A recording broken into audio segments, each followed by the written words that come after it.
Hey, welcome. We are live, Cian. What? Asking me questions with 2 seconds to spare. Someone should have warned me about that. It's not like we go live at the exact same time every damn week. I know. Normally I do a countdown, but this time I was just staring at the screen. Welcome, professional as always. My name is Ken. I will be your DM for this evening, and I am joined with Brian as Madriana, Cian as Dash, Rory as Eos, our newbie Kyle as Eldrin, and Richard as Slate. We are missing Busy today, but he shall, I believe, be back next week. He's just out, nothing serious. He's just stealthed around and we can't see him. Yeah, he might be here and we just don't know. He rolls really high for stealth. So, Richard, my friend, I believe you're on recap, so I will get you to take it away. The party had just returned from Remington's mission to retrieve a cure for lycanthropy, having battled a fire creature who could possess living hosts and a smoke ooze creature that could morph its body into living weapons. Hatsu reported to Remington and his father, requesting aid for the people of Dagthorpe. Slate delivered samples taken from the creatures to the Arcanum for further study, and found himself awakening, clutching his sentient book, unaware of why. The new student, Eldrin Drosk, joined the Arcanum and the party. Madriana quick to call for a sparring match. Eldrin proved himself more than capable in the duel, becoming the winner. Remington rewarded the party with a bastion, or the promise of. And Hatsu invited everybody to his homeland, Saigo Toshi, for the start of the new year. And that's where we rejoin our session. Hell yeah. Nice. As we join our session today, a few points of order. Firstly, we are preparing for a trip to Saigo Toshi, I believe. We are going to do a little bit of downtime this week in preparation.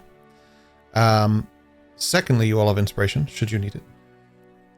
So you may add that to your sheets. And I feel so inspired all of a sudden. There was something that was incredibly important and I've forgotten what it is.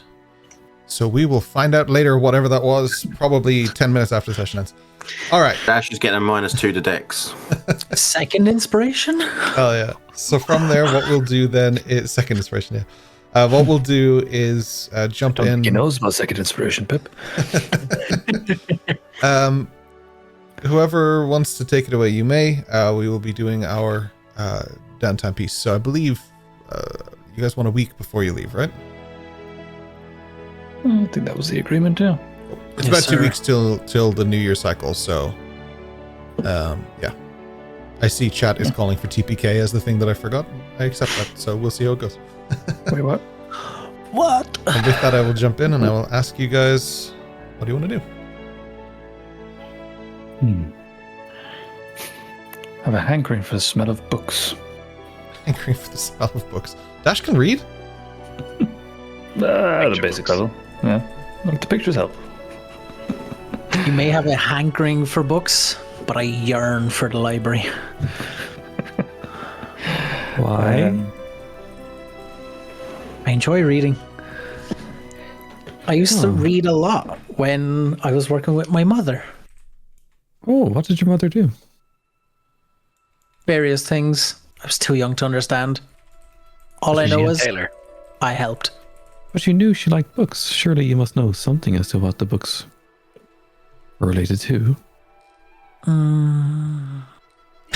Another time. No. Another time. More and more mysteries with you. You can sprout wings on a whim. How quickly Have you spoken about your mother, Eos? I'm sorry? Have you spoken of your mother? I haven't spoken of my parents yet. Yeah. I barely My know friends you. know what my mother does. But she's actually very good at it. Very good. Am I counted as said friend? Trust is earned. Perhaps we could read a book together and grow that friendship, and you can tell me about your parents and I could in return, in kind, talk about mine. Perhaps. Dash, tell me, what do you need from my library? Well, there's a couple of bits of information. I am going to try. I need to find out where Scorchwood is. I don't know if that's best in the library, or I could just ask Remington, but it's maybe one of the things I should try to find out myself. Might as well. Curiosity, adventures to be gained. Yeah. Madriana, darling. Since the two of us, including Eldrin, are going to the library, do you need anything while we're there? I don't think so this time.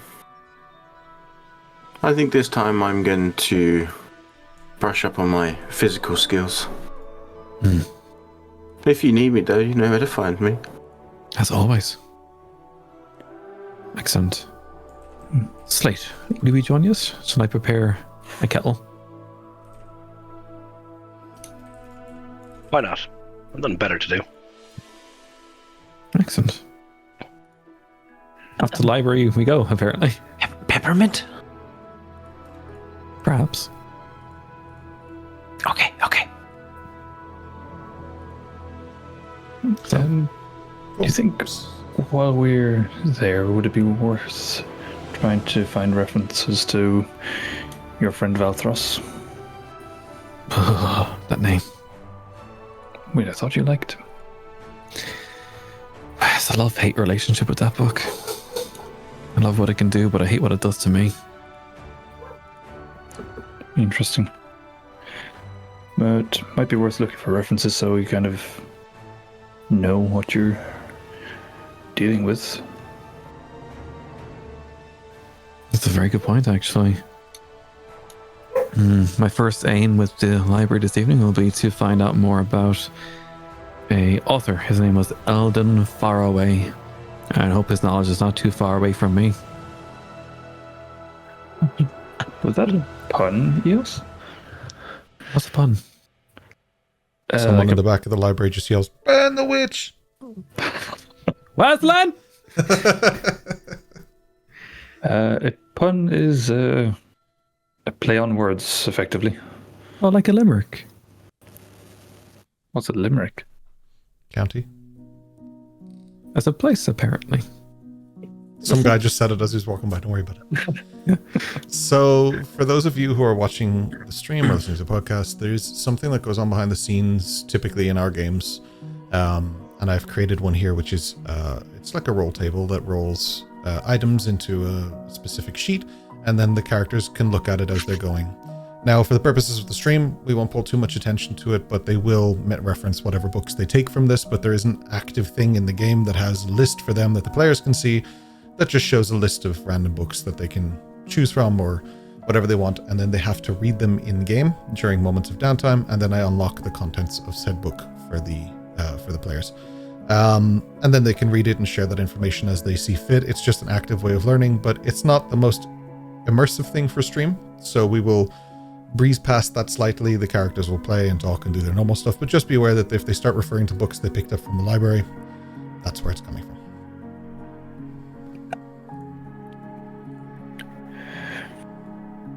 All right. Before you go, Eos, actually there is something you could look up for me. Of course. And she'll walk up. She'll give you a hug as to pull you entirely into and whispers it to you. Ah. Can you ever guys take the headsets off for just 2 seconds? Ooh. Headphones off. Haven't seen this in a minute. I refuse to take my headphones off. Well, I figure the audience needs to hear. Could you look up for me the old legends? You know, like Wolver. I want to know of any ancients. I'll do what I can, Amirjana. And Eos is looking at Amirjana with like a strong sight, effectively. It's a look of determination.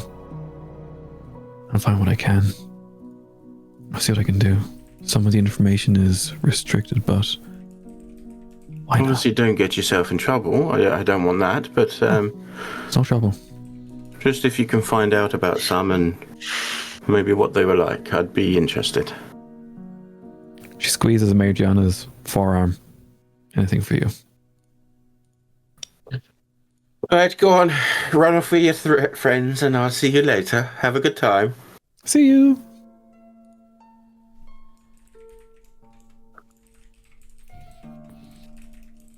I'll get that chair for Dash. Yes, make sure it's got a big pointy spike in the middle of it. Oh, wow. Oh, the guest chair. Yes. Today is one of the most active days in the library, it seems. Many of your friends are here, studying different things, reading books, and preparing for the journey ahead, along with trying to find answers to questions they've picked up over the more recent weeks on your travels and journeys. But there's probably a nice feeling to that. You can always tell me how Eos feels about seeing that, but I would imagine there's something good there. Oh, she is excited. She's in a way ecstatic, but also she feels an immense weight of pressure to keep everything in order and keep the list of outgoing and incoming up to date as possible. So she's running around ecstatically, but also like...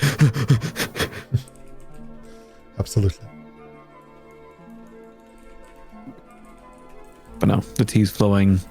Everyone's in their little cozy areas with the couches and such to read what they wish, but she's keeping tabs of what's going in and out. Taking names.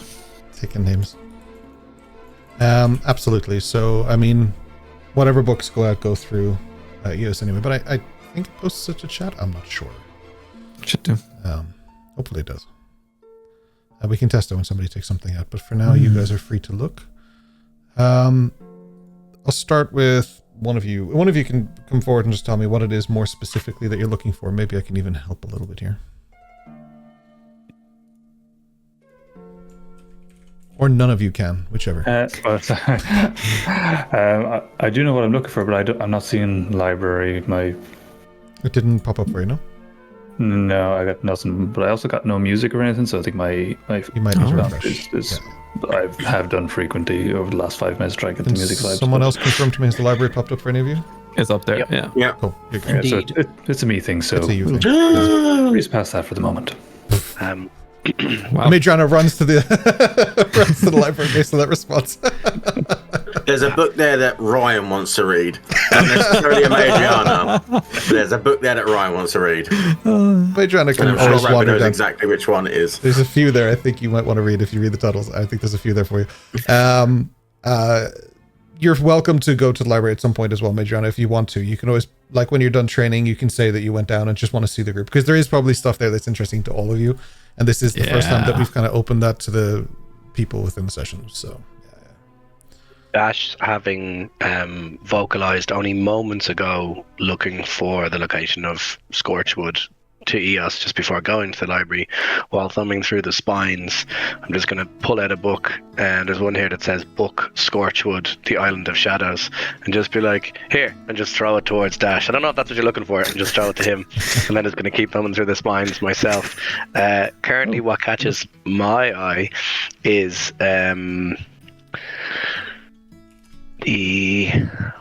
there's one about phantom pirates on the island of the Crescent Pearl. Phantom pirates of the Crescent Pearl. That one. I'm like, ooh, pirates.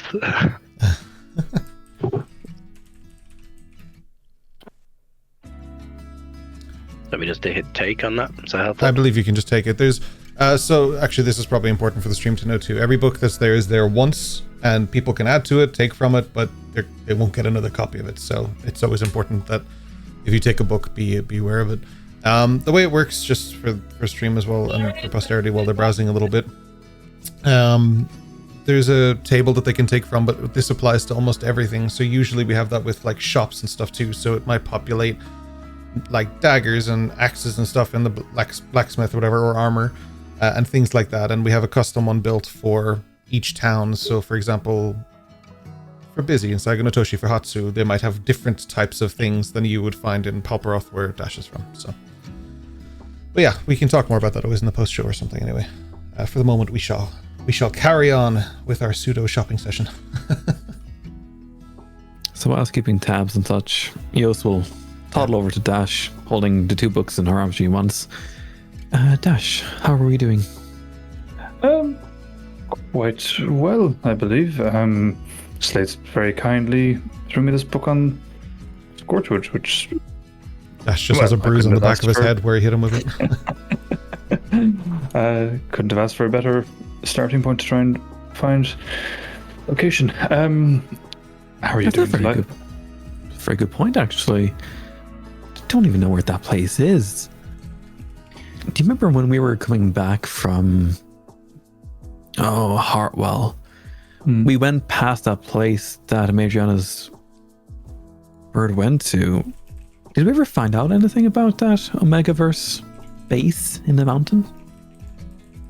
I heard a passing reference to that from, I want to say Hatsu, but I wasn't aware of I'll be going there. So this is relatively new information to me. Though, as luck would have it, I've actually sent a letter recently to Simuldecker, just to... Oh. Well, it's worthwhile keeping that particular acquaintance warmed up. I guess, good connections are good to have. And who knows, might weasel ourselves an invite to whatever that was at some point. Yeah, must be nothing important. Oh, I think if he's involved, it is something of great importance, I would imagine. Nah, if no one mentioned it, must not be important. But that book is really good. It's a big page turner. It's number 4 in the top 10 rented charts. Wait, do you have a... Who does it? You do the charts, don't you? Yeah. Interesting. Tell me, what do you think of our new friend over there? She gets closer to Dash. Don't trust him yet. Hasn't taken off the goggles. Sprout magic wings? To be fair, I wouldn't peg those as reasons not to trust someone. I mean, I barely took off these sunglasses the entire time we were in Volcanos, and Madriana can sprout wings, so... Madriana sprout wings naturally. He just went... The next thing... Whoosh. That's a fair point, but can't you attack people with your mind? What about it? It's not what most would consider natural.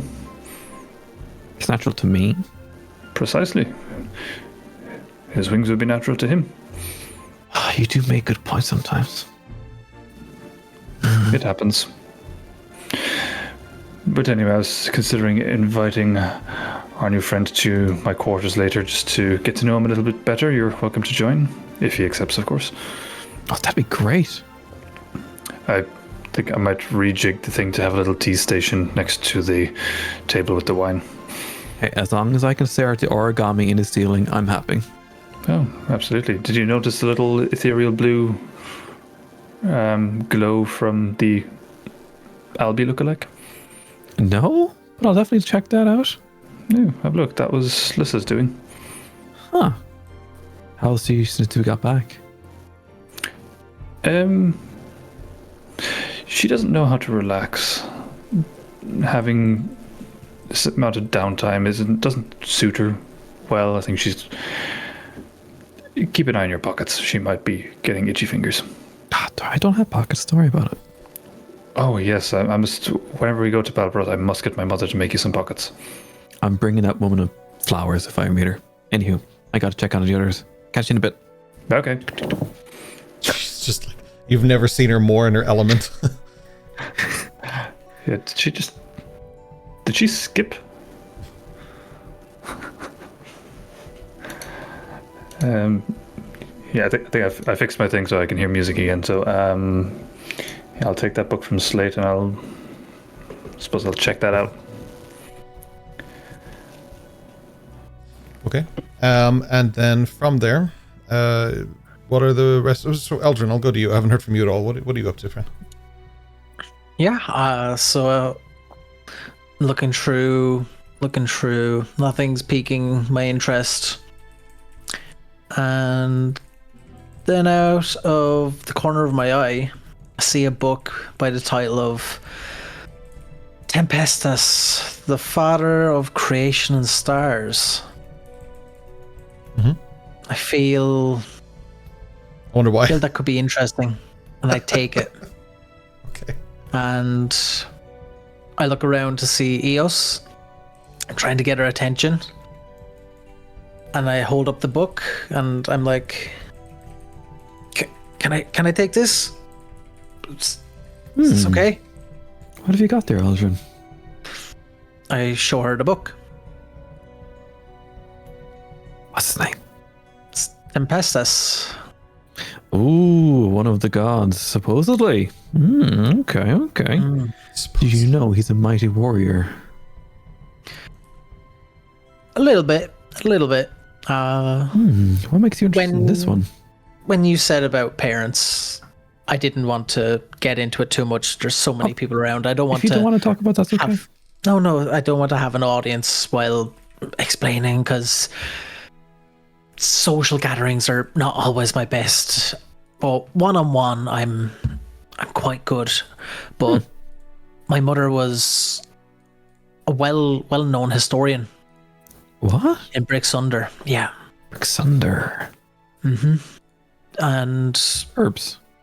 There was a lot of books, sometimes piles. Oh. Many paper cuts. Why do you think I sometimes wear gloves? Not because I have dirty fingers. Gods know I definitely probably had dirty fingers throughout my years, but no, paper cuts. But yeah, she was a historian, a scholar. Did she lecture? Did she just read? Did she write? Sometimes she would journal, similar to how I kind of picked up the habit of journaling myself. Okay. I don't know about lecturing. I never really followed her to work. She always tried to bring her work home to me. She always spent a lot of time at home, yeah. Interesting. She was very protective. Very good. She always brought me good stories. But as I grew older, I realized some of it was actually history. But she brought stories home to me. Well, to be fair, as you probably do know, most stories, fantasy, fiction or not, are based on some element of truth.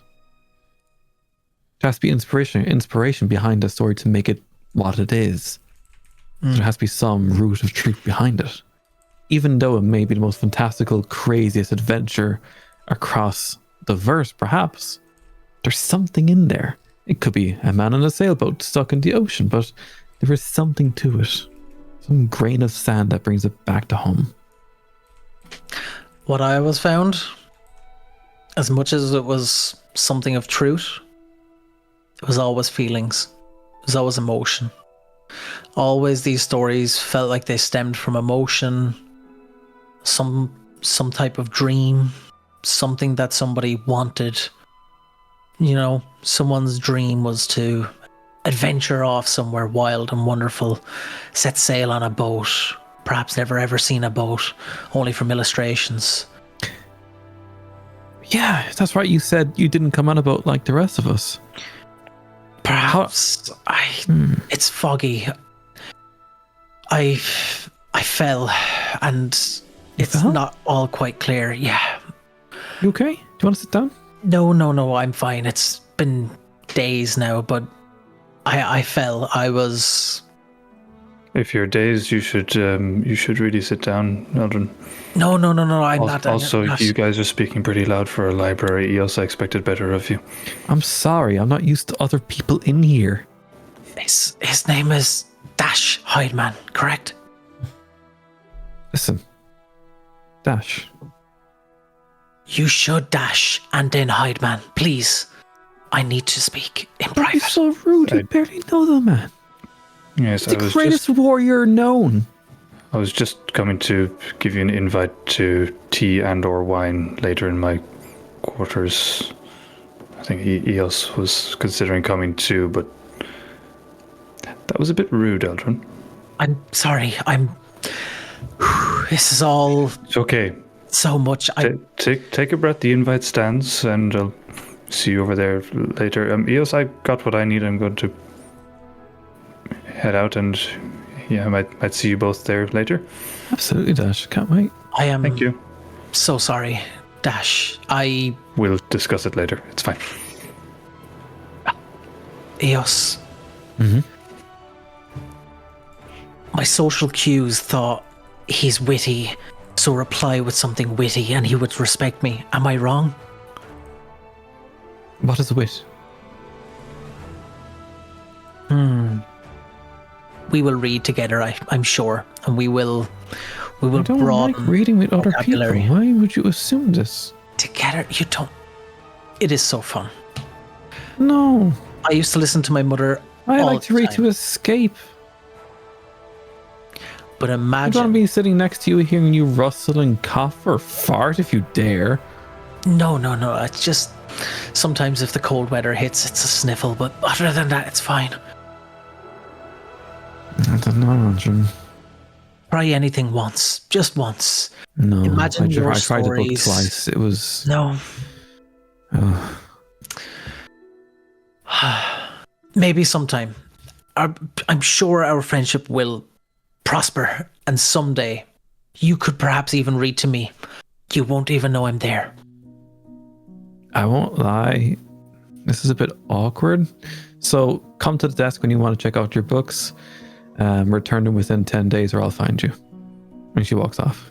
Is that a threat? Oh no. I better return this book. I write down a note. 10 days. Okay. I head over to check out. Eos, wait. Mm-hmm. I'd like to check out now if possible. I would like to read this before my 10 days are up. Tempestus. I don't need a contract on my head or anything, please. No contract, just that's fine. As long as I know that book is with you, I know where to go.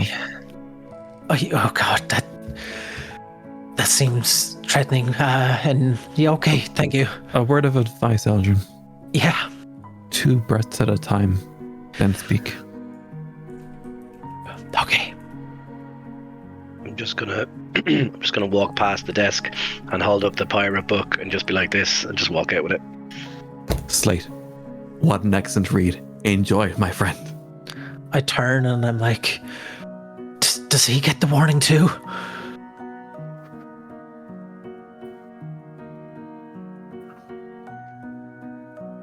Gone. Okay. Okay. I'll see you later. 2 breaths at a time, right? And I walk away. She doesn't know what to do. She's just standing at her desk like, yeah, okay, good, yeah. Great read. You play Turner. Thanks. Isn't it nice to know that Eos isn't the weird one now? Yeah. What a transition.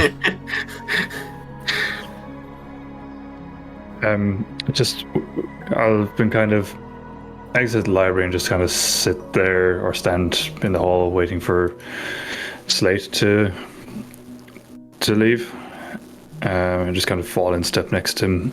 Sure. Then, are you still hazing the new kid? Who? Eldrin. Oh. The one that you convinced owes me 5 gold, or was it 10 gold? And then I turn it into you and I go, no. Owes us 10 gold. Fair enough. I don't think I'll actually take it from him. That seems a bit steep for a newcomer. I should have checked this book out as you. Would have been so easy. I don't think it makes a difference to EOS, to be honest. Oh, there was a whole thing about library fines. Never mind. Oh, okay. Fair enough. Did you think any more about your connections to Palperoth? You mean, other than the fact that I know some of my past is there, I can't remember ever being there, you're from there, I asked you for help and you never did anything. Other than that, no. Well, I'll speak to my mother and Eleanor at some point. I figure take you along and see if we can track down some lines of inquiry. Obviously, we've got a bit. We've got a bit sidetracked with our plans to go to Saigo no Toshi, but we can reroute via Palperoth at some point. Look, anything that gets me closer to finding out the real me. Anything. You haven't inquired any more of that, gesturing at the pocket where I assume the book is, or pouch. Not recently, but that's a good call. Is it like? Is it wise to spend much time in it? I mean, genuine question. I mean, I don't know how these things work. I know that I went in it and it told me stuff I didn't know. I know that it told me to pick it up, and I did. And so far, it told me it would give me everything I wanted, and it sort of has. So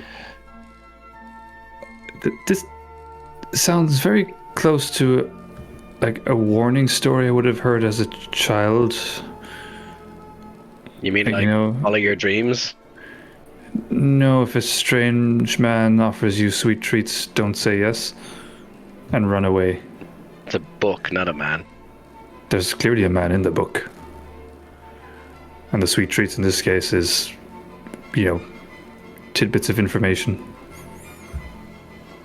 I mean, the price is right. So far, it's been free. Fair enough. Who am I to question you? You're a grown man? Is that the right phrase to use for...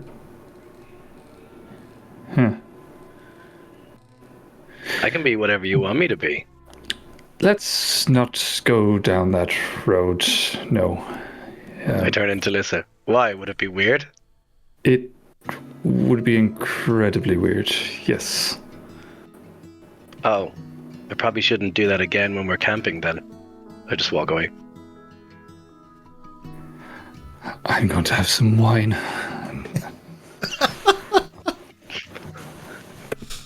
I'll just walk back to my quarters with those horrific images playing through my mind. Question. Go ahead. I walked out immediately after Slate. Would I have seen Slate change at any point? Would you have seen Slate change? He wasn't especially hiding it. Did you mention before now that you were going out, though? Or was that just now that you said that? No, I mentioned before I was leaving, because I was startled and said 2 breaths at a time and left. You were checking out your book. That's right. Let's do it this way. I didn't want to interrupt the RP, of course. You're okay. Just for the sake of being fair, I'm going to say, even though you weren't being stealthy with it, Slate, I'm going to use this as the DC. Slate, I'll get you to roll a stealth check, and I will get Eldrin to roll. My gut instinct is always to say Eladrin. So Eldrin to roll you can either have investigation or perception. I don't mind. I'll make it active, but this is just more like flipping a coin, 50-50 to see. I'm just using your stats as the coin. So.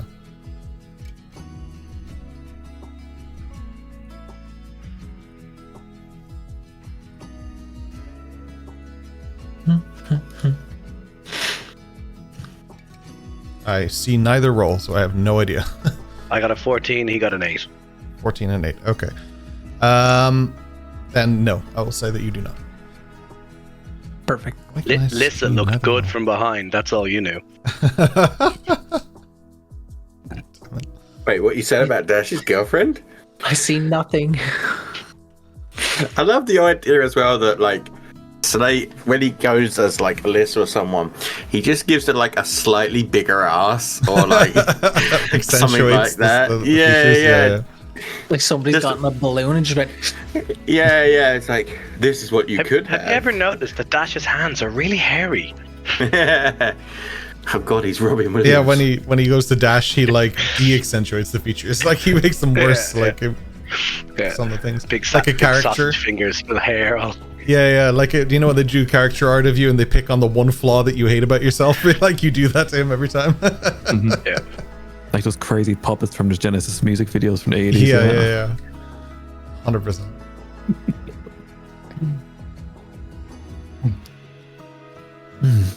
Americana. You talking to me? Hello? Yes? I'm assuming this is a spell or something. Oh, you've come and found me. Okay. You found what? What did you find? So, didn't find anything specific what you're looking for, but this book reminds me of you. And I'm going to send that to... Find a way to send it. I couldn't find the same thing before either. Correct, Amanda. Interesting. Yeah. I obviously don't know what you're talking about, so you're gonna need to tell me at least so I can transfer it. Yeah, so I'm trying to transfer a book, The Winged Guardian, to Imadriana. Winged Guardian. It's in my inventory in loot. Okay, transfer it. Okay. I'm going to say it's too soon to send him the Winged Guardian after being beaten by the Winged Guardian. Come on, you can't rub it in his face like that, you know what I mean? Actually, it's Leviosa. Leviosa! Slate. Sorry, I had to take that joke. Hell yeah. Yeah. Yeah, I don't have it, so... Or did you send it? Yeah, it's transferred, yeah. Oh, you did? Okay. Thank you, my dear. No problem. How was everyone else? Did they find what they were looking for? I believe they did. Honestly, some truly revelating conversations between Dash and the new one, Aldrin. Slate found a really good book, though. It's about pirates. Yeah. Yeah. I've known a few pirates, so... What? Yes, I lived on an island, right? There was pirates everywhere. You never mentioned the pirates. There's pirates. True, what you would call blackguards. Ooh. There's a couple of very unsavory people that like to transfer stuff to and fro that they shouldn't be, but the sort of commerce you would expect from that sort of place. Tell me, Imadriana, is privacy really profitable? Piracy? These days, yeah, with the Vanguard and all out and about, is it still what it used to be, or? Well, just as, say, our sparring session, all the ones that you've witnessed between myself and the rest, there is actions, but there is also counter-actions. So, if the pirates are willing to do what they need to do to still beat the Vanguard, then they're still able to get the stuff, right? Ah. That's true. You don't hear about it too much. One, because it would look bad for the Vanguard if they were to say, oh, we were robbed again on the sales, And two, those that are taking those things don't really want to advertise they've been taking those things. Do you understand? Absolutely. Makes sense. Keep it hush. If we were back home, I'm pretty sure I could get almost any item I wanted. It would cost a lot, but I'm sure I could get it. I would love to see a pirate ship. In the right circumstances, of course, not being tied up and put on one end. Yes, I totally agree. I mean, all I can say is if it is a situation where we are under that kind of threat, dependent on the ship, I might be able to sort us out. Oh, I would owe you at least 3 things. You owe me nothing, Eos. You give me plenty. Well, enjoy the book. It reminds me of you. You're very sweet. She just gives you a peck on the cheek. Oh, yeah, your helmet hurts. I'll catch you in a bit. Interesting enough, she does actually wait until she's close enough to your face Then, before that part moves. Yeah. No, that warmed her heart. She's too clever for that to just do it willy-nilly. Yeah, she's not Dash. Yeah. I'll throw out there. Dash called her on that before. So.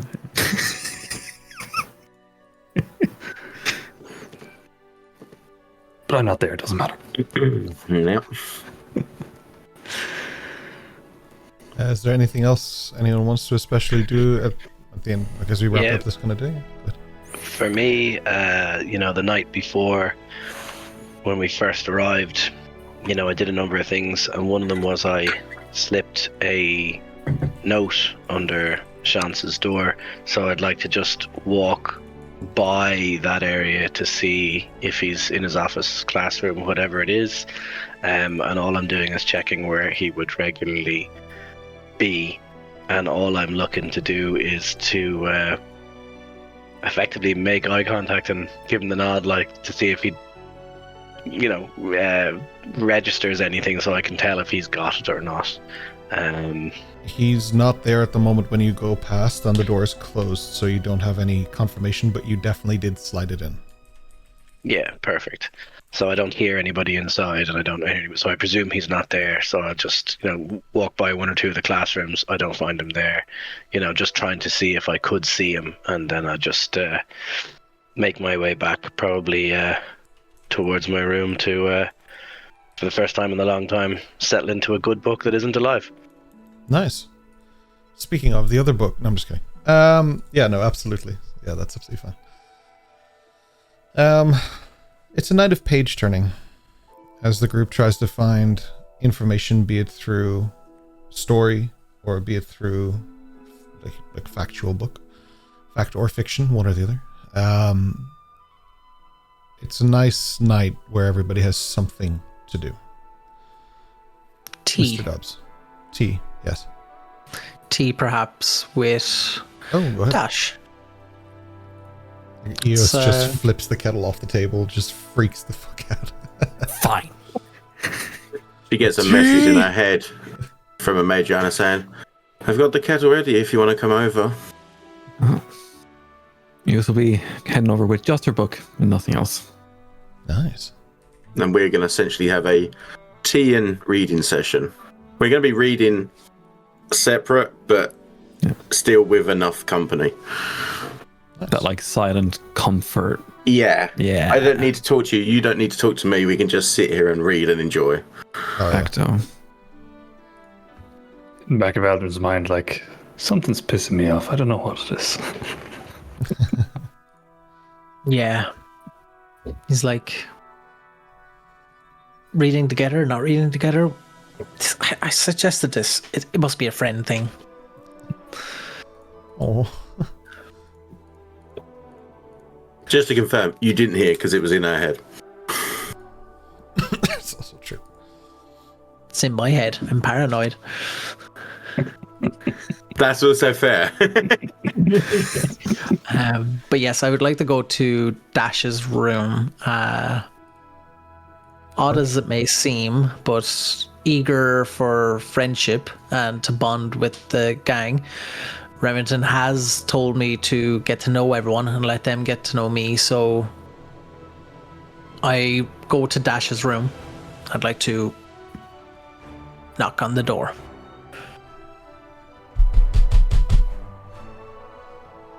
I'll open the door. Odin. To confirm, because you may not be aware, Dash lives in a tree, so you have to go all the way down, up the beach, all the way to a random tree, and then there's a bunch of rooms in this tree. One of them is Dash's, and now that he has upgraded his place, you have to go in, up a couple of flights of stairs, and bang on one of the rooms. Yeah. There's no stairs. It's bottom floor. It's like a bungalow tree? It's a bungalow tree, yeah, of course. Got it.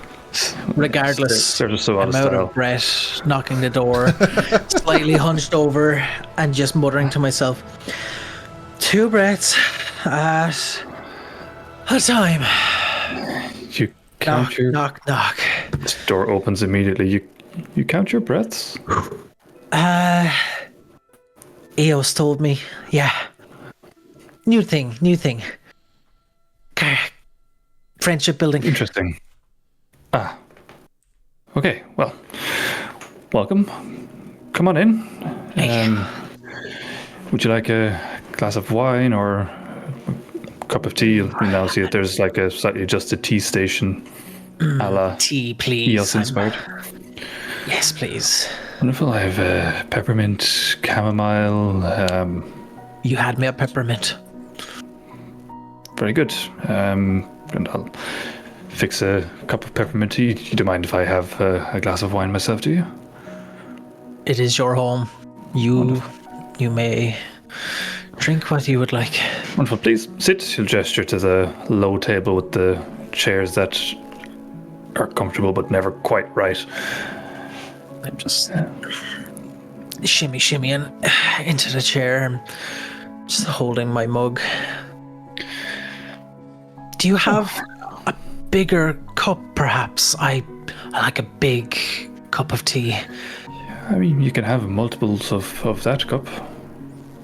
The kettles are endless here, so you can just refill as much as you want. Okay. And Dash will sit back with his glass of wine and just kind of just look at Eldrin for a moment, kind of just to the point where it's gone a little too awkward. So, Eldrin. I'm sorry for today. I just have to get it out. I thought I was being witty. I'll stop you right there, Eldrin. Bit of a awkward chap at times, are you? Yeah, I didn't have a lot of friendships as a young boy, and was mainly with my parents, and they were quite grown-up conversations. And then there was a lot of messing, tomfoolery, perhaps even you would call it, when between me and you, I don't like to talk too much, but I feel friendships need to be forged. But yes, and I lean in and I try not to spill my small cup of tea, and I say, friendships I had in the soldiers' barracks, in the guards' barracks, in Brixunder, it wasn't normal because it was a job. And yes, it was fun, and yes, I did make friends, but it wasn't a childhood friendship. How you would be able to play and grow a personality. It was work. It was yes, sir, no, sir. Performing tasks, fulfilling duties. And it's only now that I'm trying to be more sociable. There was this one person who I tried to talk to, and he was a social butterfly, could speak to everybody and everything. Sakes, I saw him talking to a wall once. I don't know if it was real. I thought he was deranged, but yeah, I couldn't converse because I was just too awkward. So you were a soldier? A guard, not a soldier per se. Interesting. And what kind of duties did they have you perform in Brixunder, or did you get sent out on assignment or kept local? No, it was the guards of Brixunder. It was the Steel Guard. We used to patrol the city. It was weird. We would patrol the city, of course, looking for anyone who was causing mischief, the odd drunkard in a tavern. Maybe the odd report of something strange or magical on the outskirts of the town, but I always felt weird for those because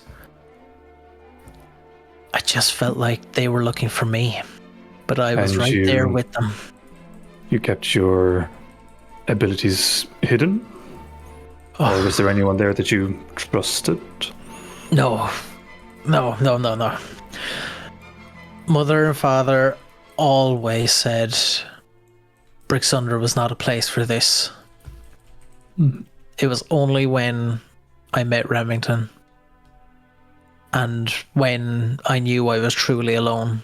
But after meeting Remington, he really made me feel that I wasn't sick, I wasn't weird, I wasn't anything but wonderful. And might I ask, how did Remington happen upon you? I had many invitations, and I declined them. Stupid, I know.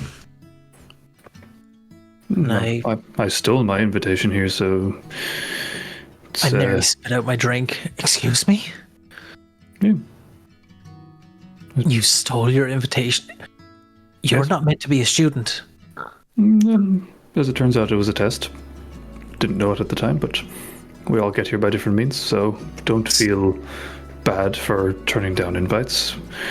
So you were tested and you are actually a student, right? Yes. Okay. And here I was thinking I have to pull the inner guard out again. Okay, cool, okay, yeah. I'm sorry if I'm awkward. It's okay. You'll learn. I was quite still can be in the right company. I was lucky enough to have a mentor that taught me how to act in certain circles, which served me well. Depending on who you're with, sometimes you have to be someone else. More often than not, just be yourself, and it is more than sufficient. I'm curious, Eldrin, as to what drives you. What was your motivation for accepting the invitation here? It's you can see that I'm starting to sweat as I'm talking about this. And Are you sure you wouldn't like a glass of wine? It does help settle the nerves. Please. Yes. Hands him a glass of wine. And I take it, the glass of wine. This is big enough, thank you. You're welcome. Cheers, my friend. Cheers. Whew. Okay. Oh gosh. Don't forget to breathe. Yes. So the drive was survival dash to come here. Remington saved me. It was such a blur, and it's when I mentioned I fell and I hit my head.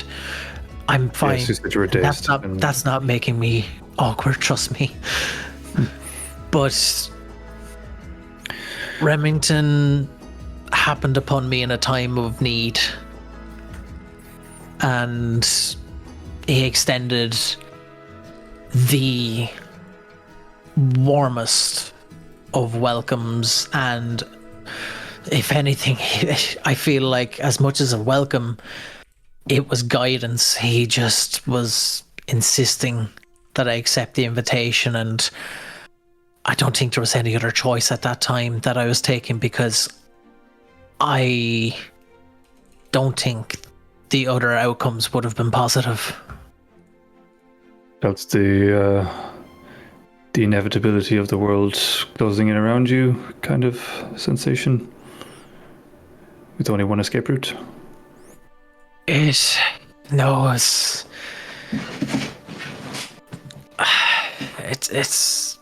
I don't know. I takes another sip of wine.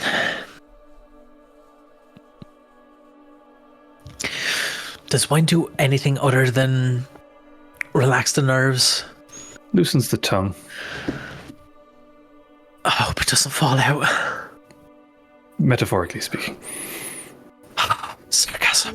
Of course. Okay. Yes. I was captured, believe it or not. And by this steel guard that you mentioned? No. If I was with the steel guard, they would have helped. I'd only left my shifts coming home from being with the steel guard. I was ambushed, actually. By whom? Crew? This is the point where Eldrin appears to be quite shook and shaken about what he's thinking about. You can see don't him really suffering with have it. to answer. We don't know each other that well yet. Suffice to say, you've been through a lot. You might find common ground with Slate. There, actually, I won't tell his story on his behalf, but that's a worthy starting point for a relationship there. Yes. I invited you here this evening, Eldrin, because Remington vouches for you. That goes a long way towards trust, but I don't necessarily trust you yet. And I won't lie, you having had a position with the guard in Brixunder is, in my own opinion, a bit of a mark against you, for my own reasons. Don't take it personally. You're about 90% of the way there. You're doing well. Okay. I appreciate it. 90 may be the highest so far, I don't know. I thought Eos would have enjoyed reading together. She seemed quite literate with the library and enjoying, of course, the bookkeeping, but establishing a relationship with Eos is like trying to catch a bird. Do not rush into it. Lay the breadcrumbs. See if the bird comes to you. If it doesn't, let it fly. So, lay out the friendship for her, and if she wants it, she will accept Pick it up. Oh. Exactly. Oh, but Dash, I wish to be friends with all of you. What if she declines and I'm only friends with some of you? If you want something too much, is almost the easiest way to guarantee it doesn't happen.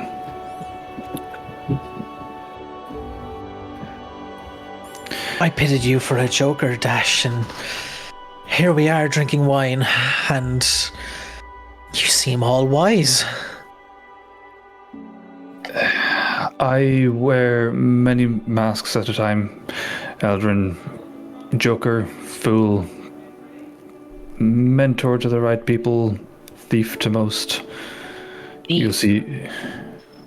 Oh, yes. But that would be, shall we call it my job title? Thief is your job title.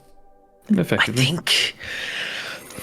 I think I would leave it as mentor as job title. It may seem more appealing on the curriculum. Not in the circles we are going to be running in Eldrin. So, you've told me your motivation for coming here. What are your goals now?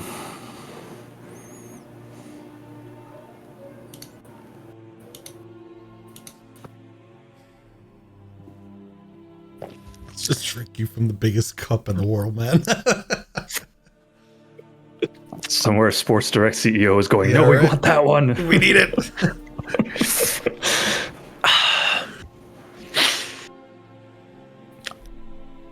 Some things are inherited genetically. Some things are inherited naturally through nature or nurture. For me, I always had my parents protecting me, and therefore felt I couldn't protect myself. Therefore, joining the Steel Guard meant that I could protect others, but also learn to protect myself. Being trained to be a guard, a mighty steel guard of Brixunder, hardened men and women of Brixunder. And I could be one, and I was one. Protecting the people that couldn't. That's who I was. That's what motivated me. That's what pushed me. All I wanted to do was to protect the people that couldn't. Like how my parents tried to protect me when I was too small, when I couldn't. That's my motivation. Remington seen this in me. He mentioned this to me. I'm not sure how, but it boggles my brain, honestly. If Remington He sees just potential knows in you, then everything. there's something there. I think by and large, your motivation seems to align with the rest of the party. We all have someone we wish to protect in one way or another. Yes. I feel a longing for friendship, companionship, a circle, as you called it, of people to call my friends. Not just people I work with. Yes, sir. No, sir. I've pulled the local drunkard out of the tavern, sir. I want to help protect those. If it's in the school, if it's in Saigo Toshi, is that right? Yes. Well done. Yes. And you've no qualms working with a thief? If you have no qualms, I'm working with a guard. That remains to be seen, but I gather you're no longer a guard. As I hold my glass out and he doesn't reciprocate, I pull it back in, take a sip. I was no longer a guard the day I left Brixunder. MIA, missing in action, sir. Will you be welcome back there? I have not been back since. I've yet to even make my parents aware of where I am, which, thank you for reminding me, but I fear that letter may wait till tomorrow, as this is loosening lips and hopefully not my hips. No, that is much more a whiskey thing.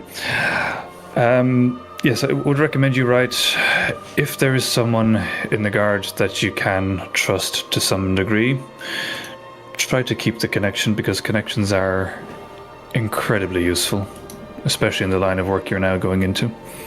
The Lord Marshal Dane. What a man. What a tough man. What an understanding man. What a leader. Dane Garrick. He knew me. He knew my parents. And he would always tell my mother that I was a good boy, a good man. And he knew of your abilities? No, but he knew I worked hard. How did he treat other people of your abilities when found?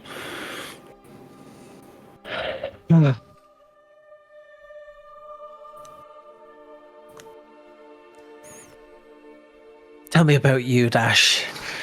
What's the best thing you've stolen? This is Heart. That's your... Yes, and if you try to flirt with her again, I will stab you. No. Look, I need this 90% to be 100. I only aim for aces, please. So, no flirting. Honest. I've never flirted with a woman in my life. I hope I'm not trying to flirt with you. You're borderline, but you loosened my lips, please. You're okay. Now, tell me, other than a heart, I know that may have immense value, of course, but a thief. Surely you've broken into somewhere and stolen gold and stolen wondrous things. I've had this conversation many times in recent months. I rarely break in. I simply have them open the door and I walk in. I could do that. Oh, well, I mean, tell me, you look at me now, sat here with a suit and wine and these surroundings. Would you assume me a thief if I hadn't told you so? No. Neither does anyone in Palperoth. Would you assume I could fly? If you asked me that question a year ago, I would have said no. I didn't know you a year ago. You're not what was I doing a year ago? Probably getting the local drunk again. I think, Eldrin, that's enough for this evening. Thank you very much for your company. Can I bring this back to my place? You can. I'm not even halfway, okay? Can you help me down these steps? I don't want to be out of breath by the bottom again. There's no steps here. It surely felt like it. Yes, very well. I'll walk you back to. You could stay in the tree. A tree? Aldrin, we're in a tree. Are we just glorified birds? Have you had wine before? No. A sheltered boy sitting in his sitting room with his parents. Wait, what age are you? Old enough to beer and wine and... Give me that back. No. I'm a strong man and I won't quit. I promise you. I won't quit on this drink and I won't quit on you, my thief friend. Okay, maybe let's not say that out loud in unfamiliar company, okay? And I say it in the tree. You can say it in the tree. Thank you, Dash. Non-thief friend. That sounds even more suspicious. I'll be on my way. You do that. One breath at a time. Up the beach and...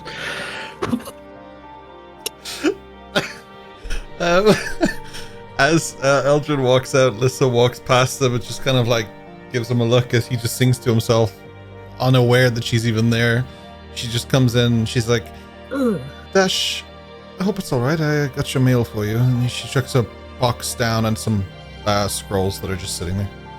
Oh, absolutely, thank you very much. I was interrogating the new guy. He used to be a guard. Oh, should we kill him now, or? No, used to be, but he still has a connection. Naive. Oh, we can use that. That's okay. Yeah. Lord Marshal Dane Garrick. Are you familiar? No, I don't usually go out that way. Well, a name to keep in the pocket. Very good. Yes, it seems like you gave him a few tankards before he left. It was half a glass. We can also use that. That will be good. Yes. Very well. Well, Attention. Enjoy. She just taps the box a little bit and walks back in. I guess I'll pick it up, close the door, and scene. As you start to open the box, one thing to note is that it has very clearly been cut open already. She definitely knows what's inside. Yeah, absolutely. I figured. So, and the letters as well. Perfect. So she didn't just do the Irish mom thing where she held it up to the window and just kind of... No, from the bank. She probably would have a few months ago. At this point, I don't think she thinks she needs to. No. Adding to that, there's a mail for a few of you, so I'll add those to you as well. So, Slate, you have one letter, and that's going on your inventory now. And as always, you guys are free to share it into chat or not. It's up to you. Eos, you have a letter that just went into your inventory, and Madriana, you have a package, which has also appeared in your inventory. Eldrin, it's a long walk back on the beach. Not normally, but right now you're finding it difficult to balance. You get back to the castle, and I mean, you've only been in your room once, so I'm not sure how easy it is for you to find your room. Slate, as you're checking on the room and as you're picking up your mail, I'll say that you see Eldrin looking a little lost and inebriated on his way back.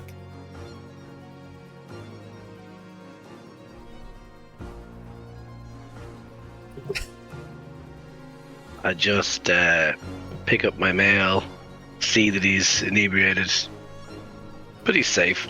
It's all good. What can happen to him? It's in the Arcanum. It's fine. Nice. Eldrin, you wander these halls for quite a while. Slate. Oh, he's gone. Man of speed. He's the dash man. He sauntered away, but yeah, to you it was probably quite speedy.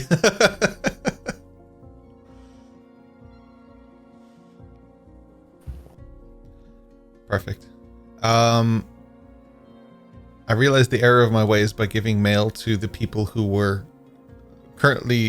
acting, and now I'm calling upon people who want to read their letters. So I'm gonna head. Perfect. This is the next morning, right? Yes. Okay, I'm gonna head to Remington. Sorry, my brain just decided to die on me there. Remington. You'd. Mr. Madriana, how are you? I'm good. How are you? Yes, it's good. It's a busy day. We have a visitor apparently coming. But other than that, it's quite good. I'm not sure who exactly. One of the guard from the king is coming here today. Why so? Sorry, Dash's face. Yeah. Yes. Dash outside the window. Who? Valor, he should be visiting today. I'm not entirely sure of his purpose, but we were told to expect him, so. Okay, well, I'll be watching him. He won't see me, but I'll be watching him. You'd mentioned last time we spoke about my package that I was expecting. I got the note saying that they're ready for collection. I'm sure it's probably a massive impropriety of use of your abilities, but No, I'm kind of a little bit of a far away. The box should be with it. If you check in the package thing, it should have arrived for you. Oh, They sent it's the package. Okay. Well, that's what I get for reading just the letter part. Okay. Just to add to that, as from DM to player, I've added it to your inventory as well. This should be at the top of your inventory. Thank you. 6 of them, yeah. Awesome. Thank you. Well, I guess I'll go back and get my daggers and do what I intend to do with them. Good. I hope everything is well. If you do need anything, feel free to let us know. And yes, try not to anger this gentleman who's visiting today. If you could keep several of your party away from them, that would be wise. As long as he does nothing to harm us or the school, he'll have no reason to not leave here in one piece. Well, he is the monarch's blade, so it is wise not to upset these relations, even if not for yourselves, then for the school. So what you're saying is wait until he's off of the Isle. Okay, I understand. That's not quite what I meant, but yes, we can. That works. I understand. I appreciate it. Just know that I wouldn't allow anyone, regardless of who they are, to bring any discourse to you or your school. I wouldn't worry about that, nor would I. I can also throw them a lot further than you can. For now. For now. One question I do have for you. Yes. Is there anyone here who, I'm guessing maybe the history teacher, but I think I'd ask more specific of, is there anyone here that would be able to possibly help with genealogy? What are you looking for more specifically? I want to know my lineage. Ah. I want to know why I'm like this. Right. No one for generations in my family have had any of these kinds of corruptions. We're not entirely sure that these transformations are lineage-based, bar the Maleficums. We have all looked the same. But, well, differences, but our appearance overall, with the purple skin and the horns, has been primarily the same, dating back all the way to Stella. But usually, how it works is, it's more like considered a black sheep. One in some families just appears to be different in some way. Sometimes it's more subtle, and sometimes it's more life-changing. After talking to Wolver, though, I seem to get the impression that we're all essentially descendants from one form or another of an ancient. Yes, he does seem to believe this. We've had a long and strong discussion about this. He seems to believe that you can trace a line back of sorts to see certain types of people. The issue with that is that it doesn't seem to apply to everybody. It's not a universal. However, genealogy, in most cases, yes, I'm sure we can try and trace it back in some way, either magical or, physical forms. But the difficulty we would have with your line is that I believe your genealogy was primarily erased by your father. He certainly had a discussion with us about removing any records from our systems. Why am I not surprised at that? Yes. Honestly, I'm not sure. It's... Well... If this is a discussion I need to have with them, then I understand that. I mean this in the most kind way, but if there's any record of why you are how you are, or who you are, I believe they would be found firmly in the grip of your father rather than anywhere else. Okay. However, if it helps, you're not the only one I've ever met like you, though they are extraordinarily rare. You are a descendant of something proud, if this is bloodline based, and something incredibly rare and unique. I would dare say that some of the first who changed, after the emissaries, of course, may have been similar to you. So if it is indeed through genealogy, then you come from a very proud bloodline, one that is quite old and may have dated back to the beginning of these lands or even pre-fracture. I can't help but think you're trying to talk about angels. Well, think either fact or myth, usually you find that they cross paths. Something stems from something. So be it that angels exist, and then they did indeed create things like Nephilim and crossbreeds and things like this, possibly. Or very much so it could be that someone like yourself, or perhaps even you've seen Master Eldrin's power on the beach the other day. It wouldn't be so amiss that people who have never seen magic might mistake your visage or his for such things. So it could be. I understand, yes.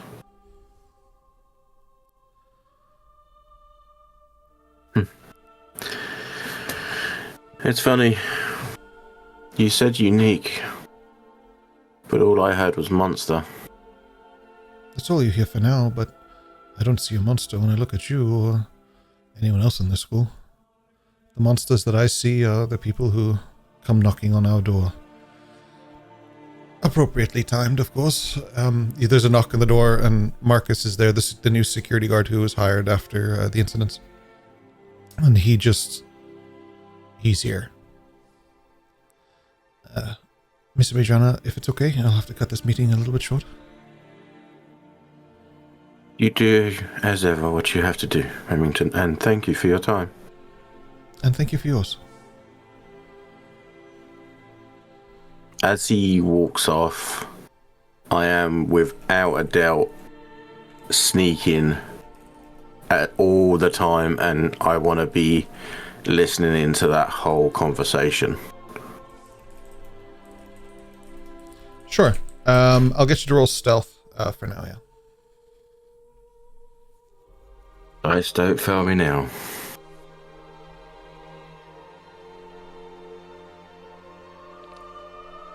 Rolled a 12 for a 19. Yeah, you're fine. Yeah, as you... She's like the wind. 12 for a 19 at level 4 is just... Yeah, you make your way out with them and head towards the beach. And you see a gentleman standing there waiting. He's wearing black armor with a white cloak. The black armor is a tiered system, and it is probably the most fine metal crafting you've seen, or definitely up there. Even in like Verduar, where you can get almost anything, to find something as pristine as this, if you could find it, it's because they ripped it from this man's dead corpse, and if they could get it, they would have. Like, so this man is clearly capable of maintaining something. The distinguishing mark on it, though, is that there's a sun emblazoned in the chest that is perpetually kind of glowing as the light hits it. It's almost like reflecting the light through it that makes it glow like the sun. Depending on where he's standing, it shines a little bit different, so it's not quite fueled by like some kind of magic or something. It's definitely some kind of reflective surface. It has these leather straps attached, and I don't know what they're called, but holding the cape are these two large pins that are connected to the armor itself. Mm-hmm. His sword is fucking magnificent. It is absolutely stunning, even though you can only see the hilt. It looks heavy, like it's a broadsword. And his hair is fine, slick back cut.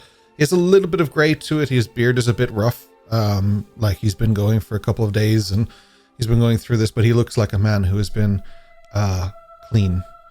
The kind of Romanesque. You could say that, yeah. Like he could be, yeah, Crusader-esque. Yeah, you could probably put it in that element more so than Roman. But yeah, he's Azazel. Yeah. I would say, yeah. Like, but just the heavy armor and like he's not wearing a helmet or anything. He's not a knight as such, but there's definitely that element to it, if that makes sense. Okay. Oh, so he look. Oh, yeah. I just see the picture there. So he looks kind of like Dash if Dash wasn't a girl. Right. Okay. Okay. Yeah, we could say that. Sure. He looks, yeah, like an older kind of, yeah. Yeah. I'm like I said. I'm listening in. I want to hear what's going on.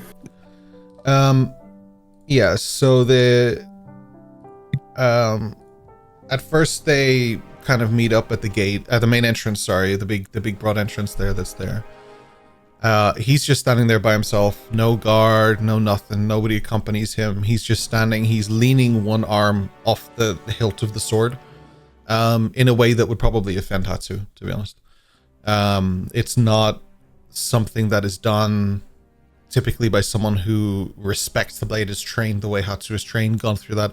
Doesn't mean he doesn't respect his weapon, but it's a different discipline that he clearly has. This is an arrogance, right? Sort of, yeah, and a very, very relaxed, calm thing. And for someone who works for the king, who would definitely hate magic users and stuff, he's not surprised to see Remington. He's not upset by being here. He's definitely making a statement in his stance. Okay. And yeah, like I said, listening in. I want essentially what I want to work out is, what's the greeting like? Is it familiar? Like you said, he's not surprised to see Remington, but I want to see if there's a familiar, you know, like, hello Remington, how are you, kind of thing, or whether it's Remington, you know, that kind of difference of respect or friend or like acquaintance, that kind of thing. So as Remington approaches, what you will take in is that this gentleman who I keep going to say his name, but we'll get there. This gentleman sort of bows slightly, but he doesn't remove his hand from the hilt or anything like that. It's not a cordial bow. It's just a bow of, like, it's more like a familiar bow, if that makes sense. Like he's just doing it because he has to. It's part of his training. It's part of who he is. Remington reciprocates with a bow, but a little bit more cordial. He puts his arm in front of his stomach and he does a little bit more of a cordial bow. Let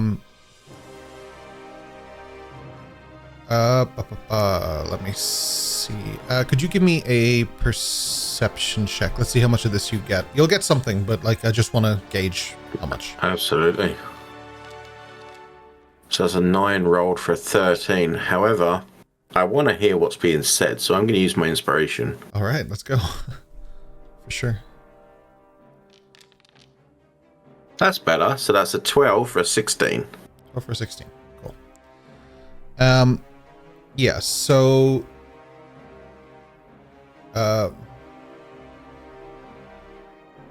he sort of leans forward a little bit and clears his throat. Mr. Maleficum. And Remington is just, yes, it's good to meet you. I believe you're here on behalf of the king. The gentleman is like, yeah, we need to talk. Seems like a good time for a break. We can pick up from that moment, though. You said that. I thought he said that to Remington. In and out of game. Crazy, right? God damn. Just so you're aware, my plan is to basically, because I'm assuming Remington's going to take him back to his office. I'm going to follow him along the halls until I get just before Remington's office. And then I'm going to dip into the hallows underneath the castle to get to that door that's behind his office that I can listen from. Hell yeah. Oh, gotcha. Ryan, you deranged fool. I love you. And Adriana really is Kronk from Emperor's New Groove. Right. Oh, the liver, Kronk. Kronk liver. We'll take a little break here. Seems like a good time. We'll come back then in about 10 minutes or so. And for those who are in Twitch chat joining us, there is a boss battle. And there will be a prediction, of course. Feel free to partake in it. You better win. And for those I've lost all my points. YouTube and the podcast, he'll be back in just a moment for you. We shall see you shortly. BRB. Noodles. Hey, what is up? Welcome back. Welcome, Raiders. Good timing. Thank you so much for joining Dragons. us. Hi, guys. Nice. Love you. Yeah, you guys are always very good to us. We appreciate it. Thank you so much. Super, super appreciate it. Woos for you. It's at times like this I wish I knew at least what hello in Dutch was. Maybe they'll tell you in chat. Thank you for your bitter balls, which is going to totally out of context. Oh on my YouTube. god. But we appreciate it. Thank you so much. Somebody clip Roper saying that. I know, right? We Sound are. alert. I'm clipping that. Oh, So we are back. Hello. I believe. Oh, that's super easy. Hello. In future, hello. It's just hello. I am grossly embarrassed by the fact that it's just hello. So just as a quick recap, The Arcanum was recently joined by a figure that Amadriana is following. This gentleman right here. He just came to the Arcanum. He works for the king. And there's a few members of this party who might be upset at that information. Don't know who it could be. Perfect. We will jump back in and get the music set back up.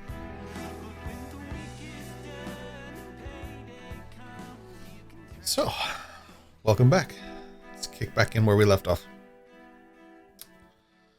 Amadriana, you were following this gentleman and down towards Remington's office, I believe, and you wanted to dip into the wall, right? Yeah, so basically I want to follow him, keep listening as much as possible, and then when I know that he's getting to the junction where he would walk through the door to then get to where his office is, okay, I'm going to drop into the catacombs underneath the school as such. Perfect. The ones that I found before, and then go to the room which I know, or go to the wall that I know is directly be at his office, so that I can listen in. Cool. Got you. So as you go in, so that you can listen in, Remington offers the gentleman a seat. Would you care to sit? Or, I don't know if you even can with that armor on. No, I'm good. So, obviously, we heard about your prisoner. We want to know what you intend to do with him. The king has taken special interest in this, enough to send me to this place. And I want to know what your intentions are. Well, yes, he was captured by a few of our students, and we would like to speak to him, understand him better, possibly even try and rehabilitate or see what options we have available, rather than just lumping him into Scorchwood. I can appreciate that he's one of you and that you would like to do something good for him, but I can also appreciate that the king has sent direct instructions to bring him back, put him in Scorchwood, and have him taken away from being a threat to his people. And respectfully, Mr. Maleficum, this just isn't your choice. Remington sits back in his chair at that point, and he... Well, for us to go there, it's on an arcane timed lock, so I guess you'll have to stay for a little while, as we cannot get in. I guess you'll have to make yourself at home. Yeah, that's not happening. I'll wait at my boat. I expect delivery by nightfall. Don't make me have to come back in. You won't like what happens if I have to come back in. He walks out the door. He slams the door open. He doesn't close it. He walks out, and it's just the cape fluttering, and Remington just sits back in his chair looking a little forlorn. At that point, there's no more dialogue.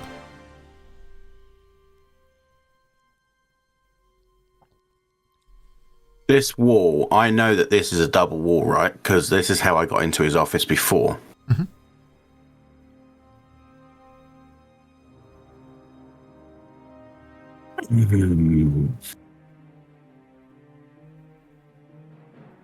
She thinks he knows it all anyway.